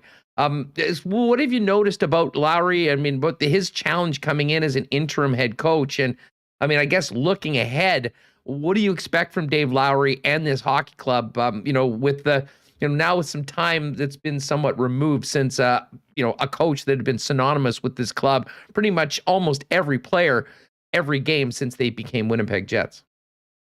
I honestly think, in my own eyes, it's way too early to make any conclusions. This is not enough of a sample size of 5 games in almost a month. It's just not. With some very bizarre circumstances. And the only thing I'm going to say is this, and it's something that sort of stuck with me here for this month that we've gone, or, what is it? It's 4 weeks tomorrow, isn't it? Yeah. The day of or the day after, this is the one thing that stuck with me with the change. And those are the words from Andrew Kopp about, and he wasn't even certain of the answer, but he did say that what will this do in our room? Well, it's probably going to make some people more uncomfortable because they were used to Paul Maurice. Methods, tactics, personality, parameters, the limitations of emotions. You get used to someone you're dealing with, whether it's your boss or your colleagues. And now you put someone else there in charge who's got a different personality. And, that uncomfortable factor is now in the equation. And we haven't seen the Jets play enough to really see what that is. But I think going forward, and, just some very afar observations of Dave Lowry from the interview room once, and then on Zoom the rest of the days, of kind of the body language that, Dave strikes me as he's a very very serious guy. He's insightful. I get the sense he's very confident and he knows what he wants. And he's kind of a no-nonsense guy. And I wouldn't be to suggest that Paul Maurice wasn't any of those things. But I think Paul had more of what's the right word? More of an outgoing, I don't want to say people person, but just he was an outstanding communicator and a real sort of empathetic human being. Where Dave, to me, is a bit more close to the vest and, in his outward personality, a bit more of a serious guy. Not to say that Paul Maurice wasn't serious. He was dead serious most days, but it's just a vibe. And, I get the sense that that change is going to make some people in the Jets room uncomfortable. And how is that going to translate here for the next 3 to 5 months of the season, however long it's going to last? I think it's way too early to say, but it is a change, and it's kind of the thing I'm watching to see. Is any player from player A to player Z, are they willing to step on the gas in a different way when they're out there because they're maybe a bit uncomfortable or a bit unsure about their standing with the team? Are they willing to push the envelope? That was what Andrew was suggesting that day, that uncomfortable feeling in the room can force some players to push the envelope a little more. Will we see that from the Jets? I think it's too early to say. Last one for you, Tim. All week long in this week of practice with some players away, Cole Perfetti's been practicing with Kyle Connor and Pierre-Luc Dubois. The plan was to play him on that line going into tonight, and now you've got another player in the top 6 out in Paul Stastny. I'd imagine that means Svechnikov probably gets up into that top 6, but specifically for Perfetti, this game tonight, very different than his other games getting into the lineup. I mean, before, it was a young player, and we'll see where he fits in. I mean, maybe we'll get a bit of time on the second PP. What do you make of his opportunity tonight against Detroit? Probably playing some pretty significant minutes with some of the best players in the Jet lineup. Well, it's probably a little unfair to lump Cole Perfetti into this group, but hey, when you're in an NHL game, there's two things. People are counting on you, and you're being paid very well to do it. So it doesn't matter if you're 19 or 37. I think the expectations should be about the same. So here's my answer. Like, I don't know, but I'm really eager to see if Cole Perfetti would be one of those guys who maybe is a bit uncomfortable because this really wasn't the plan to have him in there, but they need him now because of the COVID list. So is he someone who could push the envelope a little bit tonight because he's not real comfortable? Is he able to push the envelope, maybe, and do something in this game that he wouldn't have been able to do 4 weeks ago or 3 games ago or even 2 practices ago? Is he ready to push the boundaries of what he can do to help the team? I don't know the answer to that. Is it a lot to expect? Well, I guess it is, but that's the kind of thing that's going to make the Jets better. So we'll see. Well, great opportunity for the young man, along with Dylan Sandberg, Declan Chisholm, and Austin Pekanansky, who will all be in the lineup tonight for the Winnipeg Jets as they have a large number of regulars out on the COVID-19 list. Tim, thanks so much for the time. Always appreciate chatting with you. Stay warm, stay safe, enjoy this game tonight, and we'll look forward to doing this with you again down the road. Hope I'll see you at the rink real soon, Huss. You got it. Have a great one. Follow him on Twitter at TimNHL, and you can read all of his work at NHL.com. We are not done talking about the Jet Red Wing game tonight, as well as a number of the players that will be getting into the lineup. And speaking of Coach Dave Lowry, we'll hear from Dave Lowry in just a few minutes.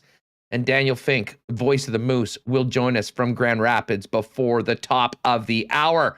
I see a lot of belated birthday wishes to Michael Remis, and a lot of people inevitably going back to Well, cheers yourself with a little brown jug. I myself will look forward to going out watching the game tonight, having a couple little brown jugs and getting some sense of normalcy. And of course, if you're looking for a cold one with some pals, whether you're watching the game outdoors or just at home, little brown jug, Winnipeg's favorite beer, celebrated their 5-year anniversary last year. They've got the Brute IPA available right now that was brewed just for the anniversary, the winter variety pack with 4 popular flavors of little brown jug beer, and of course the standard itself, the 1919, which is available at tap rooms, beer stores, and bars and restaurants throughout the city of Winnipeg and Manitoba. They've extended their free delivery special right now, so if you are staying at home, I know Cabillas and some of you guys how like so many of us spending some time in isolation, I'll tell you what, case of 1919 will make that isolation a heck of a lot more fun. Go to littlebrownjug.ca, order it online, and get it delivered to you from our friends over at Little Brown Jug. And of course, you can always pop in and pick it all up at the tap room on William Avenue. Our friends at Boston Pizza are ready for the game tonight, and a great spot to go for the game because guess what? You're not going to get kicked out before the end of the third period. 6:30 start tonight, which means we'll have plenty of time to get this Jets Red Wings game in. So your local Boston Pizza Lounge is open. And if you're planning on ordering tonight, get those gourmet pizzas, Boston wings, maybe try one of the game day deals. Find out more online and order at bostonpizza.com.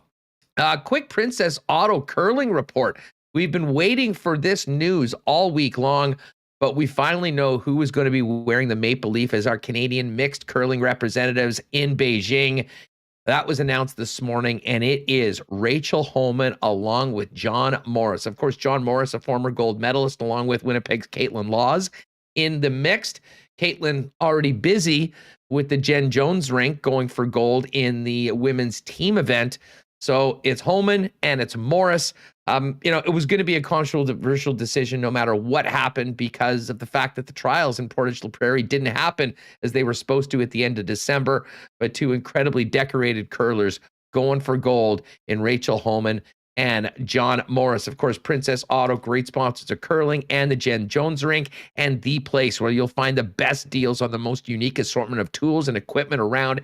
Everything you need to complete the projects on your list or start something new is at Princess Auto, a family-owned business nationwide, headquartered right here in the city of Winnipeg. They're home, 2 local locations of Princess Auto that you can pop in person, or you can shop online 24/7, 365. All right, let's get Remo back in here for 1 second. Some great stuff with Dave McCarthy and Tim Campbell.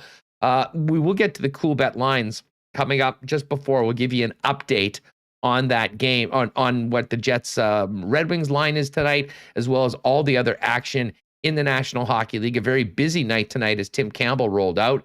But Remo, I guess we still have time to maybe get the coach in and then hopefully hook up with the Fink before the top of the hour, huh? Yeah, Dan said he is on his way to the hotel and he'll hop in. He has the link. We actually had one Jets transaction during that call with Tim. We have a transaction to announce. Yeah. No one's on the list. Not that, but Jeff Malott has been recalled from the taxi squad on an emergency basis. So I saw Scott Billick and others speculating that it's just insurance in case something happens during warm-up. You need another guy, but he'll likely be a healthy scratch. So yeah, it sounds like he's going to be the extra guy. And he was with the club or on the taxi squad. Esamont came on as Dave Lowry. We'll hear from Dave Lowry in just a second. Let me know when it's ready to go. Pogdansky will be the guy going into the lineup tonight, and Jeff Malott will be the extra. And God knows stranger things have happened. Maybe Malott will get into the lineup tonight too. Had a real strong season last year with the Manitoba Moose, playing very well again this year, and a big part of the success that the Moose are having. We'll find out how the heck they're doing it and who was doing it last night with Daniel Fink coming up in a few minutes. But if we can right now, let's hear what Jets head coach Dave Lowry had to say earlier today, as he's only half a dozen games in, or will be tonight, into his NHL head coaching career as the interim coach of the Jets, and dealing with a situation we haven't seen. We've seen it around the league, hadn't seen it here in Winnipeg yet, but a pretty makeshift lineup tonight for a very important game against the Detroit Red Wings. Here's the coach, Dave Lowry. Morning, Dave. What can you tell us about Eric Comrie and Brendan Dillon, first and foremost? Yep. Both guys entered into a protocol today, so unavailable. How does it affect what you're going to do up front? Will you be inserting some of the guys that were put on the taxi squad today, either Malott or Pagansky? Pagansky will, he's on his way in, and he will go into the lineup. Next to Kelly Moore from 680 CJOB. Go ahead, Kelly. Morning, Dave. Just with respect to now Paul Stastny, and you've just mentioned Eric and Brendan, are Eric, Brendan, and Paul all in Detroit? Paul is in Winnipeg. The other two guys are they were positive this morning, so they found out just before we were going on the ice. Go back to Kelly Moore. Go ahead, Kelly.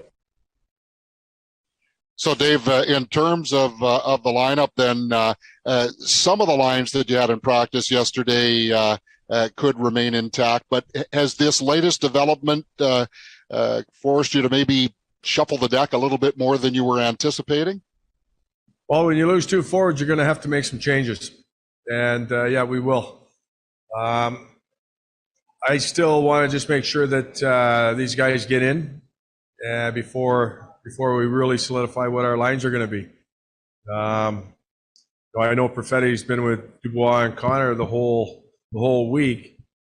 Start of the game, that might be the case, but Svetch has also played with him and has some familiarity. So those are things that we will talk about here this afternoon. And when game time starts, I think the lines are going to be a little different than we had anticipated.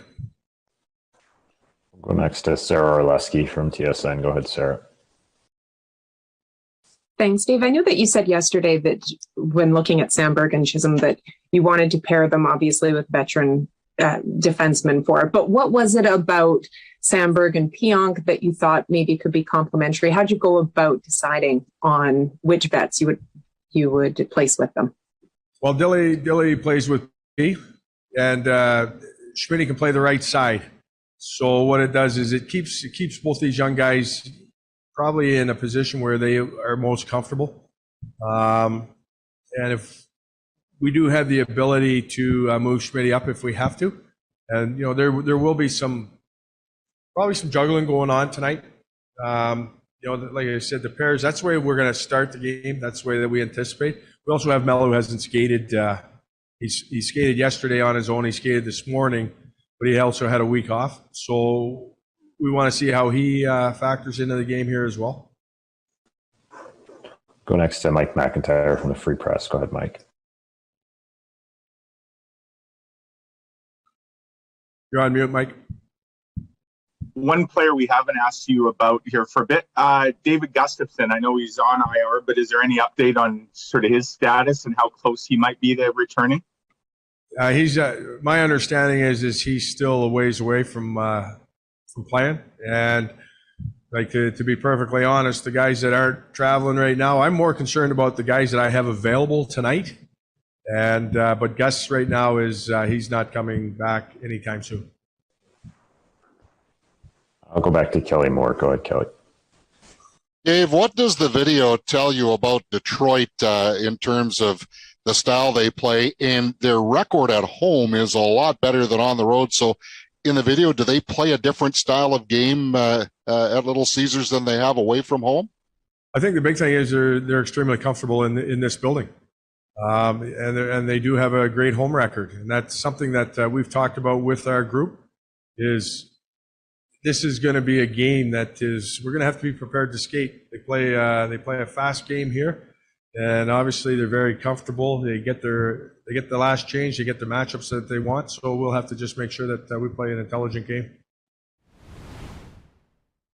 All right, there's the coach, Dave Lowry, in all black today. All black, all business.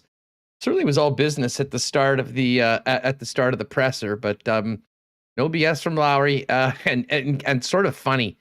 to be honest, when he was asked by Mike about the about David Gustafson. Well, first of all, him telling Mike that he was on mute, I think got a chuckle out of many people.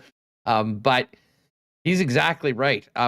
He'd love to be talking about David Gustafson, but until David Gustafson's near playing or with the club right now, he's just got to worry about putting out these fires that seem to be coming up every morning when the PR team heads out after testing and lets people know who's been added to the list. So very interesting lineup tonight. He did touch on Cole Perfetti. Probably will start off with Connor and Dubois, but depending on how that looks, Svechnikov could absolutely go there. I'd actually have some time for Perfetti getting some time with Scheifele and Andrew Kopp. I'd imagine that he'll play in the top 6, and again, we'll see how things go. Make no mistake about it, though. The Jets, as Tim said, big game for Connor Hellebuyck tonight. His team is going to need him as undermanned as they are. And Austin Poganski gets into NHL game number 7. Played his NHL debut 2 years ago with the St. Louis Blues. Got in 5 games last year. Still looking for his first point as an NHLer. But has had a heck of a season so far with 7 goals and 20 points in 30 games so far for the Manitoba Moose. Speaking of the Manitoba Moose, Daniel Fink's going to join us in just a few minutes. A big shout out to our friends over at DQ, the Nick and Nicky DQ group. Great sponsors of Winnipeg Sports Talk with 4 locations in Winnipeg and southern Manitoba. The DQ out in Niverville, as well as the DQ in Northgate. Both have drive-thrus if you want to do a quick DT before the game tonight, as well as the DQ Polo Park and DQ St. Anne's. And right now, for a limited time, the DQs are featuring the Buffalo Chicken Fingers. I always love the honey barbecue chicken fingers. Can't wait to get my hands on some of these Buffalo Chicken Fingers. If you have the opportunity to pop by one of the Nick and Nicky DQs, make sure you try them. And we saw the big spread that Remo had yesterday. It was treats and pizzas for his birthday. Those are always a great addition to any dinner. And if you do have an event coming up, maybe a birthday, a little party, spice it up with a DQ ice cream cake. Hit them up on Instagram at DQ Manitoba. Let them know what you're looking for. They'll get it custom made for you, ready to pick up quick and easy at any of the 4 Nick and Nicky DQs. Of course, tomorrow is Friday, and that means another marble race on Winnipeg Sports Talk. Of course, our friends at Canadian Club, our official whiskey, the Bombers have teamed up with us for some great co-branded merchandise, which is available now tomorrow if you are able to be the first marble across the line. So make sure to join us tomorrow for that live on YouTube sometime between 2:30 and 3 o'clock. And of course, you can always get the OG Canadian Club available at your local Manitoba Liquor Mart. And make sure to check out the Jim Beam display as well for a limited amount remaining special 2021 Blue Bombers Grey Cup Championship merchandise. We're going to bring in Dan Fink from the rink in Grand Rapids in just a second. One quick Bomber note I should mention, speaking of the Bombers, great news for Mike O'Shea and the special teams unit today. The GOAT, as they call him, the greatest special teams tackler in the history of the Canadian Football League, Mike Miller, announced as re-signed with the club earlier today. And by the way, Bomber fans, if you happen to miss yesterday's program, make sure to go back and check out the YouTube or the podcast. We kicked things off like in the first 5 minutes of the program with a visit with Jackson Jeffcoat. Just got some amazing feedback on that interview yesterday. He was really, really fun to have on the program. I would suggest watching it on YouTube. You can get a driving tour of Austin, Texas at the same time. But Jackson Jeffcoat was phenomenal with us on the program. So if you are a Bomber fan, you missed that, make sure to go back to yesterday's show and check that out. We will get to the Coolbet Lines with Michael Remis before the end of the program. But let's check in with the voice of the Manitoba Moose, Dan Fink, who has been kind enough to join us today, fresh off the bus and in Grand Rapids, getting ready to continue this road trip. And Finker, what's going on? Thanks for doing this, and how are you? Literally just stepped off the bus, Huss, straight onto the ice here in Van Andel Arena. So able to keep up the streak of good background. So I'm happy with myself, but it's been a wild week or so, but a very successful one for the Manitoba Moose.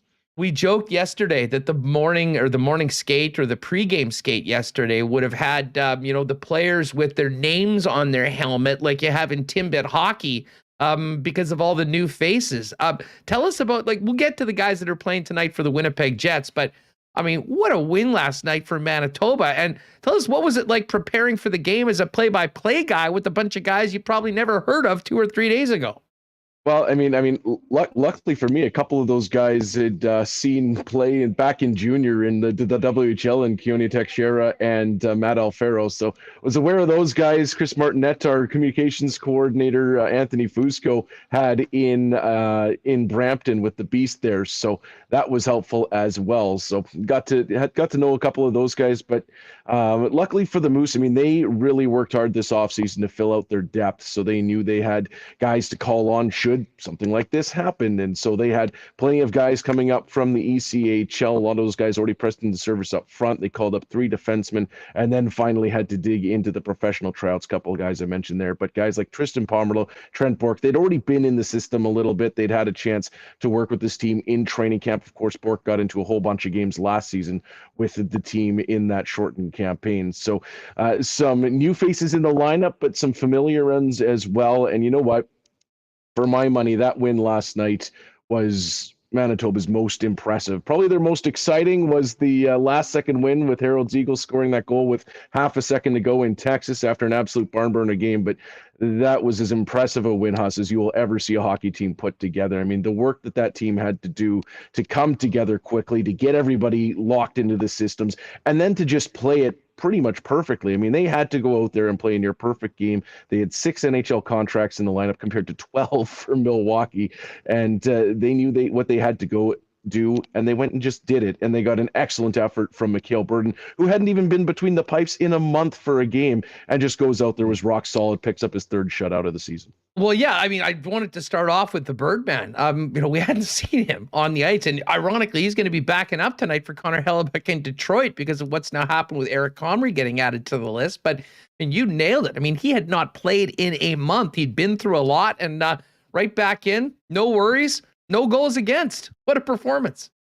Yeah, I think maybe he was sick of us talking about Evan Cormier so much because he's been so fantastic for the Moose over his first 4 starts. So, Mikhail Burden, I mean, he always seems to rise to the occasion in situations like that where the Moose may be a little bit shorthanded. They know they're going to need him, and he stepped right up for the boys in that game, did exactly, I mean, kind of said it, everybody just went out there and did their job, and he made it look so easy. He was so composed between the pipes, so solid, and it was just one of those starts where once it got to a certain point of the game, you're just looking at it, there's no way they're going to beat Mikhail Burden tonight. You just have that feeling about the game, and now 7 shutouts in his AHL career. Austin Piansky was a big part of the win last night, and what an exciting moment for him. He'll get his first game in the National Hockey League with the Winnipeg Jets tonight after getting a taste of the bigs with the St. Louis Blues in the past couple seasons. Phil, Jet fans in on Piansky, what you've seen from him so far this season, and what he'll be bringing to the table tonight, getting his first taste of wearing a Jet jersey. Yeah, very quietly working his way up to the top of the Moose leaderboard in points. First Moose player to hit 20 points this season. So he doesn't necessarily grab the headlines like a Gus Bus or a Cole Perfetti, guys like that. But he has been riding shotgun with both those 2 guys before they went on to the Jets. And now he's been a big part of the Moose top line with Malott and Luke Johnson, who's back off of injury. They were absolutely key in a couple of the wins this past week. So just a solid player. He's going to go up and down straight lines and do his job along the wing, and he's got a little bit of a flair too. He knows how to get to the net. He knows how to create a little chaos, and he has pretty good vision as well. So if there's opportunities out there, he'll take that puck to the net and make something happen. Well, and 2 other members of the Moose making NHL debuts tonight. Dylan Sandberg, who I think probably more has been talked about Sandberg over the last few years, being a second rounder, was a guy that Paul Maurice had said was going to be playing every preseason game, of course, had the unfortunate injury. Then Declan Chisholm, a young man that's been a big part of the Manitoba Moose for the last few seasons. Let's talk a little bit about the 2 blue liners that will be right into the lineup and hopefully ready for the show tonight. Yeah, very exciting. Always exciting when we see guys make their debut. And for those two, well deserved. I mean, you look at what Declan Chisholm has done the last couple of years offensively as a defenseman. It's pretty darn impressive. Tied for second in the American Hockey League in goals, along with his teammate Johnny Kovacevic, who's unfortunately out due to COVID-19 protocols right now. But you know what? For Chisholm, he's a ton of fun to watch in the offensive zone. He's so confident with the puck, just able to walk that line beautifully. Such a smooth skater and uses his feet so well to help. Back in the other end, of course, important. You have to play defense as a defenseman every once in a while, even with the Manitoba Moose when they have those guys always up in the rush. But yeah, he does a good job of using his feet to gain positioning, so he doesn't necessarily have to worry as much about being a little undersized. And then on the flip side of things, Dylan Sandberg's going to use that weight. He's going to use that size to lean on guys. He's got good gap control.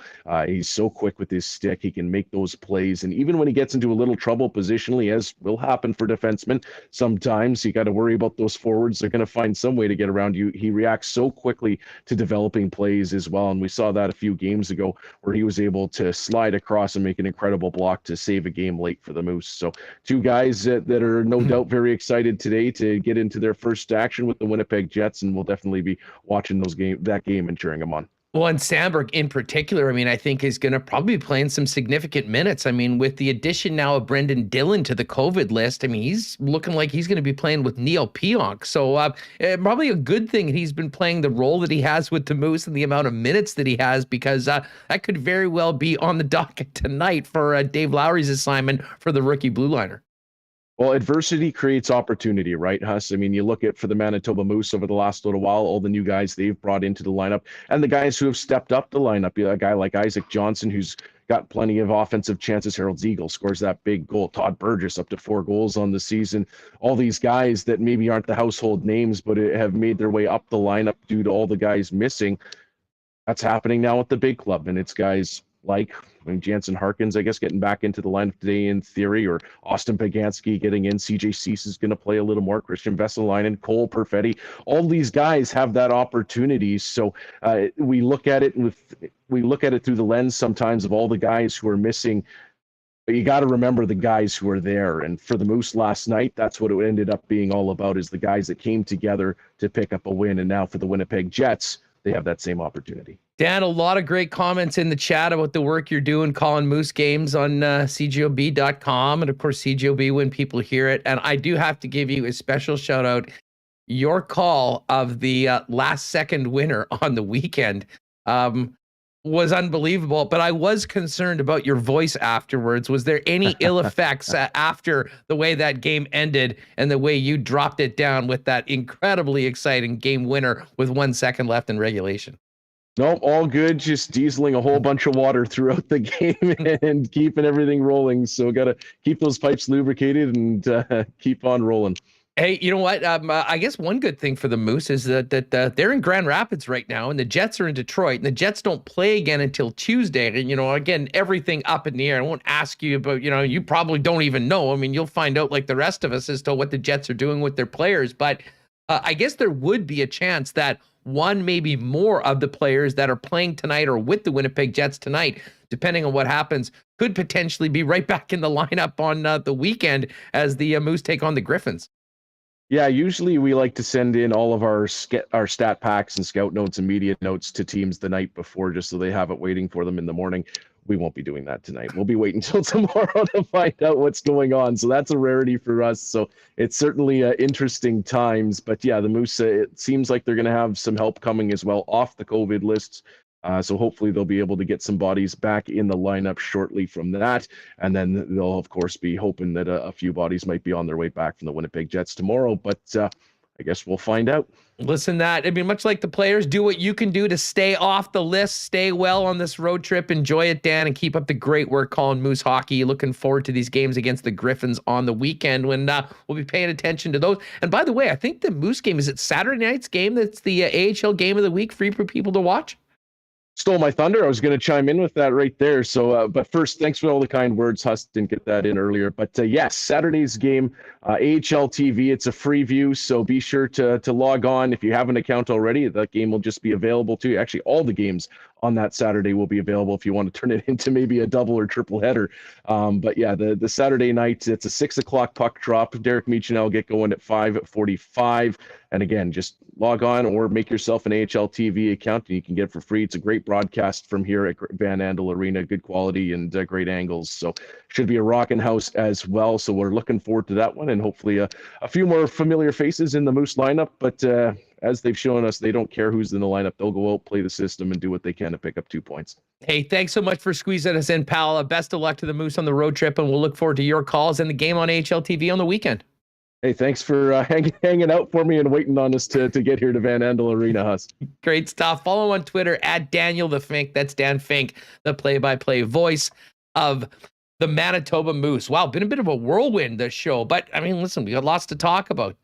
Players going in and out of the lineup. A big win for the Moose last night with so many new players and regulars out of the lineup. Lots to get to. Let's get Remis back in here, and let's get to our Coolbet lines of the day. By the way, just while we get this teed up, I see guys talking about AWA Wrestling and Mad Dog Vachon in the chat. Remis, are you familiar with Johnny Canine? No, that's AWA. I think is before my time. Well, no, Johnny Canine. Johnny Canine was actually a WWF jobber. Like you wouldn't be old enough probably to watch this, but some of the folks in chat certainly will remember. Remember the old Maple Leaf Wrestling, Billy Red Lions. Johnny Canine was what they refer to as enhancement talent. Yes. Last night, I was paying attention to Vejmelka doing his number on the Leafs, and I guess on TSN they had the AEW wrestling. I caught some of that fun show, and then afterwards was the Dark Side of the Ring. And, so I had it on. I was doing some stuff on the computer. The first one I didn't watch too much. It was about some crazy extreme Japanese federation. But the last one that I watched last night was, I believe it's season 3, episode 11. And I see Schmidt-faced and Jeff Cavillas remember Johnny Canine. I had no idea what this. Johnny Canine ended up being the leader of the Satan's Choice motorcycle gang in Ontario and ended up being charged with murder multiple times. If you remember Johnny Canine and coming out and doing his X above his, when he goes out, you will be absolutely blown away by this. Now, I believe what Remis, Dark Side of the Ring, is that a Crave product? I mean, I know they showed it on TSN last night. It's made by Vice, I believe. Yeah, it's made by Vice. I think they're on Crave. And I agree. If you like wrestling, there's definitely some good stories. I've kind of picked and chosen the ones I like. I watched the Brian Pillman, the Owen Hart, Chris Benoit. There's some other ones. Brawl for All I thought was pretty cool. There's a Montreal Screwjob I watched. So there's some great it's very well done.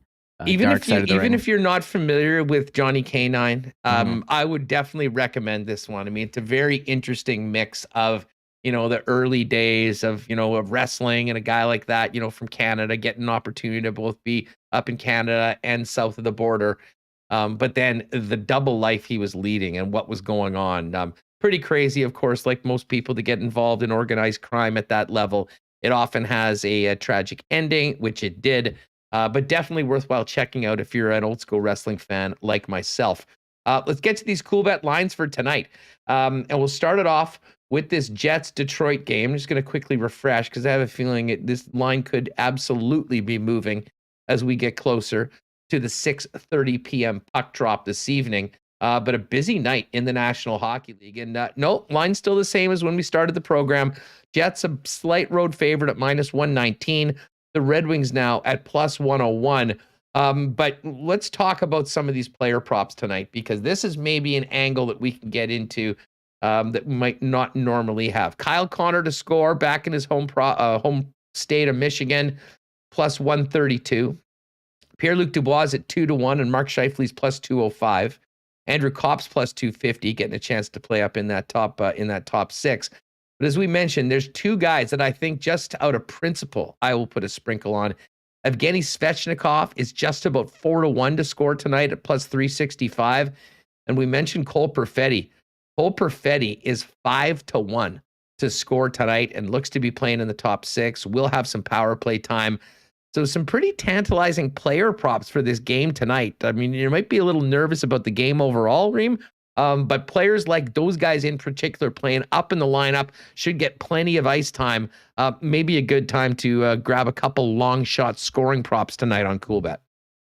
Yeah, I agree. I think because I said this before, because guys are getting opportunity. Maybe the books haven't updated their lines for some of that. So I'm looking at to score a point. I don't see Perfetti or Svech available. But if you want to bet on them to score a goal, why not? They're going to be getting opportunity, and sometimes that's all you need. In sports, everyone's got talent, but it's all about maybe who you're playing with or how many minutes you're going to get. And those guys are going to get more minutes than they've seen all season, I would think, especially Perfetti.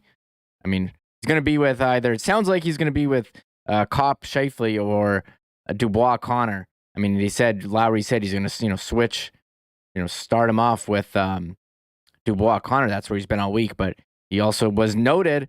Svech has played there too. So we'll wait and see what happens. I honestly have no idea what to expect. We do know that 2 players will be taking the solo lap. Is it really a solo lap? I guess it's a tandem lap in Good point. Dylan Sandberg and Declan Chisholm. And great for Dan to join us, rushing to the rink to get set up and give us a little preview and discussion on what's going on with the Moose, because he had the craziest tweet yesterday where he's like, let me pull it up. He's like, the Manitoba Moose won tonight, and then listed like 20 players who were on their team to start the year that are no longer on the team.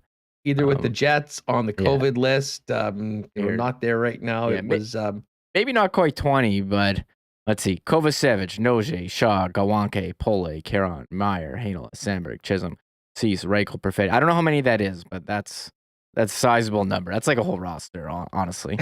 It's like, who did they have? And then he posted the tweet after. This is who they had. So a couple guys in that lineup that are already up with the Jets, including Austin Pagansky, who's going to be playing tonight. And of course, the Birdman that got the shutout last night will be backing up this evening. I'd imagine both of those players will probably, take a cab to Grand Rapids afterwards, or someone from the Moose will go pick them up and get them back there and probably play on the weekend.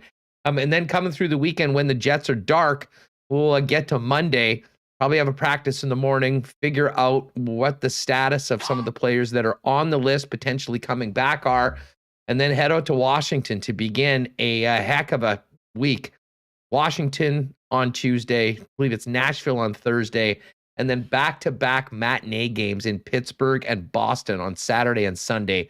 A very, very difficult schedule for a team that, as we laid out earlier, the situation they're in right now, absolutely need to stack up some points. So very important game tonight in some difficult circumstances for the Winnipeg Jets. Other games this evening, Boston a -256 favorite against the Flyers. Canes, huge favorites, -286 at home against the Blue Jackets. Lightning, similar, -244 at home against the Vancouver Canucks. We hit that Jets-Red Wings game. Other games, Islanders-Devils. Islanders -222 favorites at home. Preds, huge favorites. Man, there's some chalky numbers tonight. -312 against the Buffalo Sabres at home. St. Louis is hosting the Kraken. St. Louis is -208 favorite. The Blackhawks -222. Blackhawks stink. It just shows how far the Montreal Canadiens have fallen and how decimated they are right now, that the Blackhawks would be a -222 favorite against anyone.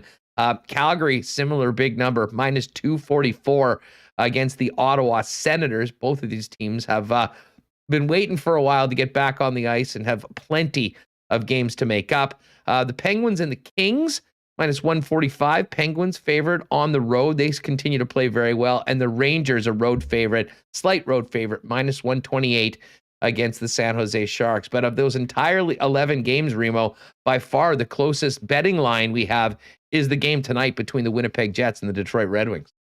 Yeah, and I was shocked. I was shocked that I confused myself on reading American odds on Twitter. I said the Red Wings were a favorite at +116. Well, they were a favorite in my mind. I couldn't figure out how the Jets would be favored in this game, but they are. I guess it's. And then we went through the Red Wings lineup earlier. I mean, I guess they don't have the top end talent that the Jets still have in the lineup with Kyle Connor, Pierre-Luc Dubois, and Mark Scheifele. So I mean, I guess you said to wait if you want to bet on the Jets. We'll see. One game. I mean, the one thing that stands to me is, how many heavy favorites are in tonight? Like very Carolina over the Blue Jackets, Tampa over Vancouver. I mean, these teams are real hot. Nashville over Buffalo. Some real mismatches here. This never happens, but let's just for fun, let's just say we're going to take a bunch of these heavy favorites. We'll take Boston over Philly, Carolina over the Blue Jackets, Tampa over Vancouver. We'll put the Islanders over the Devils, the Preds over the Buffalo, St. Louis over the Kraken, Blackhawks over the Habs, and the Flames over Ottawa. There's no way. And what will that come out? You know what? It's just about 15-1. That's not now, worth one it. of those teams is going to screw it up. Mark my words. What is that, an 8-game parlay or 9-game parlay? Something. That being said, sometimes the Cowards parlay does come through. So plenty of heavy favorites if you'd like to jump on it, regardless of whether you want to bet the Jet game or you want to put a sprinkle on Perfetti or Svechnikov to score, or just lay something down maybe for the weekend, or, of course, the Australian Open. Still waiting for that draw to come based on what's happening with Novak Djokovic. You can do it at coolbet.com. Make sure you use the promo code WST on your first deposit. We'll get you a 100% bonus up to $200 on your first deposit. Listen, I know we're well past 3 o'clock, Remo, but a couple things we do want to get to quickly. We mentioned Mike Miller signing with the Blue Bombers. One more quarterback off the board. Dane Evans has an extension with the Ticats, and I guess that means in all likelihood we might see Jeremiah Masoli go elsewhere for playing time and the money next year in the CFL. I'm curious who's going to sign him. Like, who is BC's got a quarterback, Riley. Sask is going with Fajardo. Edmonton, didn't they just sign Arbuckle? So the West seems to be all covered. What, does he go to Toronto? Who do they have? MBT. He's not a starter. And Vernon Adams is he was a Montreal. Starter enough that they traded Arbuckle. I mean, what about they finished first in the East? Somehow. What about Ottawa? They need a guy. I guess Ottawa seems to be the fit for Masoli. Certainly. I'm still waiting to see about Zach Calero's deal. And I know Dave Naylor did have a piece on maybe some challenges in getting him signed, but certainly around these parts, everyone expects that Zach Caleros will be back. A couple other hockey notes. Tuukka Rask getting back into some game action tonight, which will be interesting. And former Bruin David Krejci and former Jet Michael Frolik going to the Olympics with the Czech team, Reem. Yeah, the Olympic rosters are coming out, so I saw that was on Twitter. Team USA is announcing their roster today. Yeah, I saw. Of course, you know who leaked the roster already. Guess who? Frank Cervelli. He's already ruined the reveal of the expansion draft earlier this year, and here he is just tweeting out the sources that show him and Chris Peters, Team USA. I'll bring it up. Had you guys heard of any of the players? Jake Sanderson, I think he's on the list. Okay, yeah, Jake Sanderson. Jake Sanderson. Sure.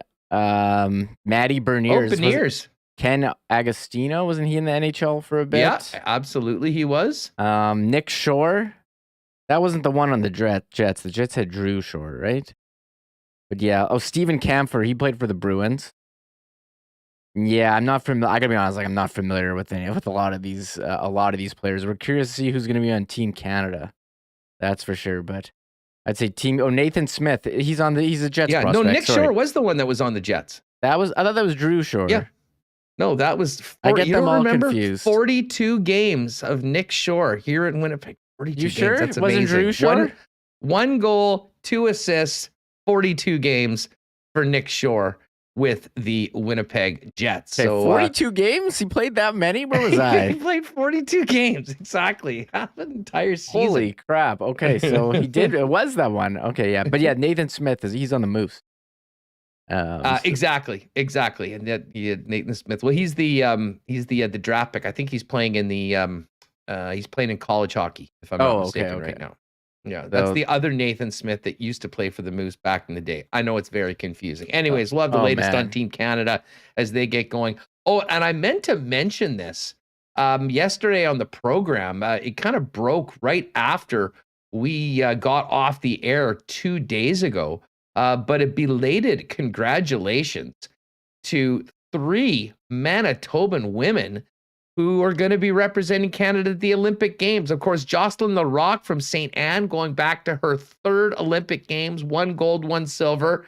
Hope she gets a gold medal, as well as Delorain's Ashton Bell and Brandon's Kristen Campbell in net for Canada. So congratulations to those women, and best of luck to come back with a gold medal. Folks, we got to get this pod up because, of course, there's a game at 6:30. A big thanks to Tim Campbell for joining us, Dave McCarthy, as well as the voice of the Moose, Daniel Fink. Don't forget, tomorrow, Friday, marble race. We'll have a game to talk about. We'll set up a busy weekend in the National Football League as well, with the playoffs getting going on Saturday.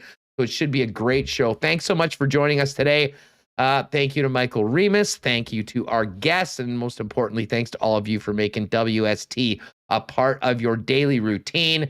And on the way out, a big thanks to our sponsors, F Apparel, Vita Health, Culligan Water, Manitoba Battery, Royal Sports, Not Autocorp, Little Brown Jug, Princess Auto, Boston Pizza, the Nick and Nicky DQ Group, Canadian Club, and Coolbet Canada. Folks, enjoy the game tonight. We'll talk about it tomorrow right here on Winnipeg Sports Talk. Oh my God! Oh! Shut it down! Let's go home!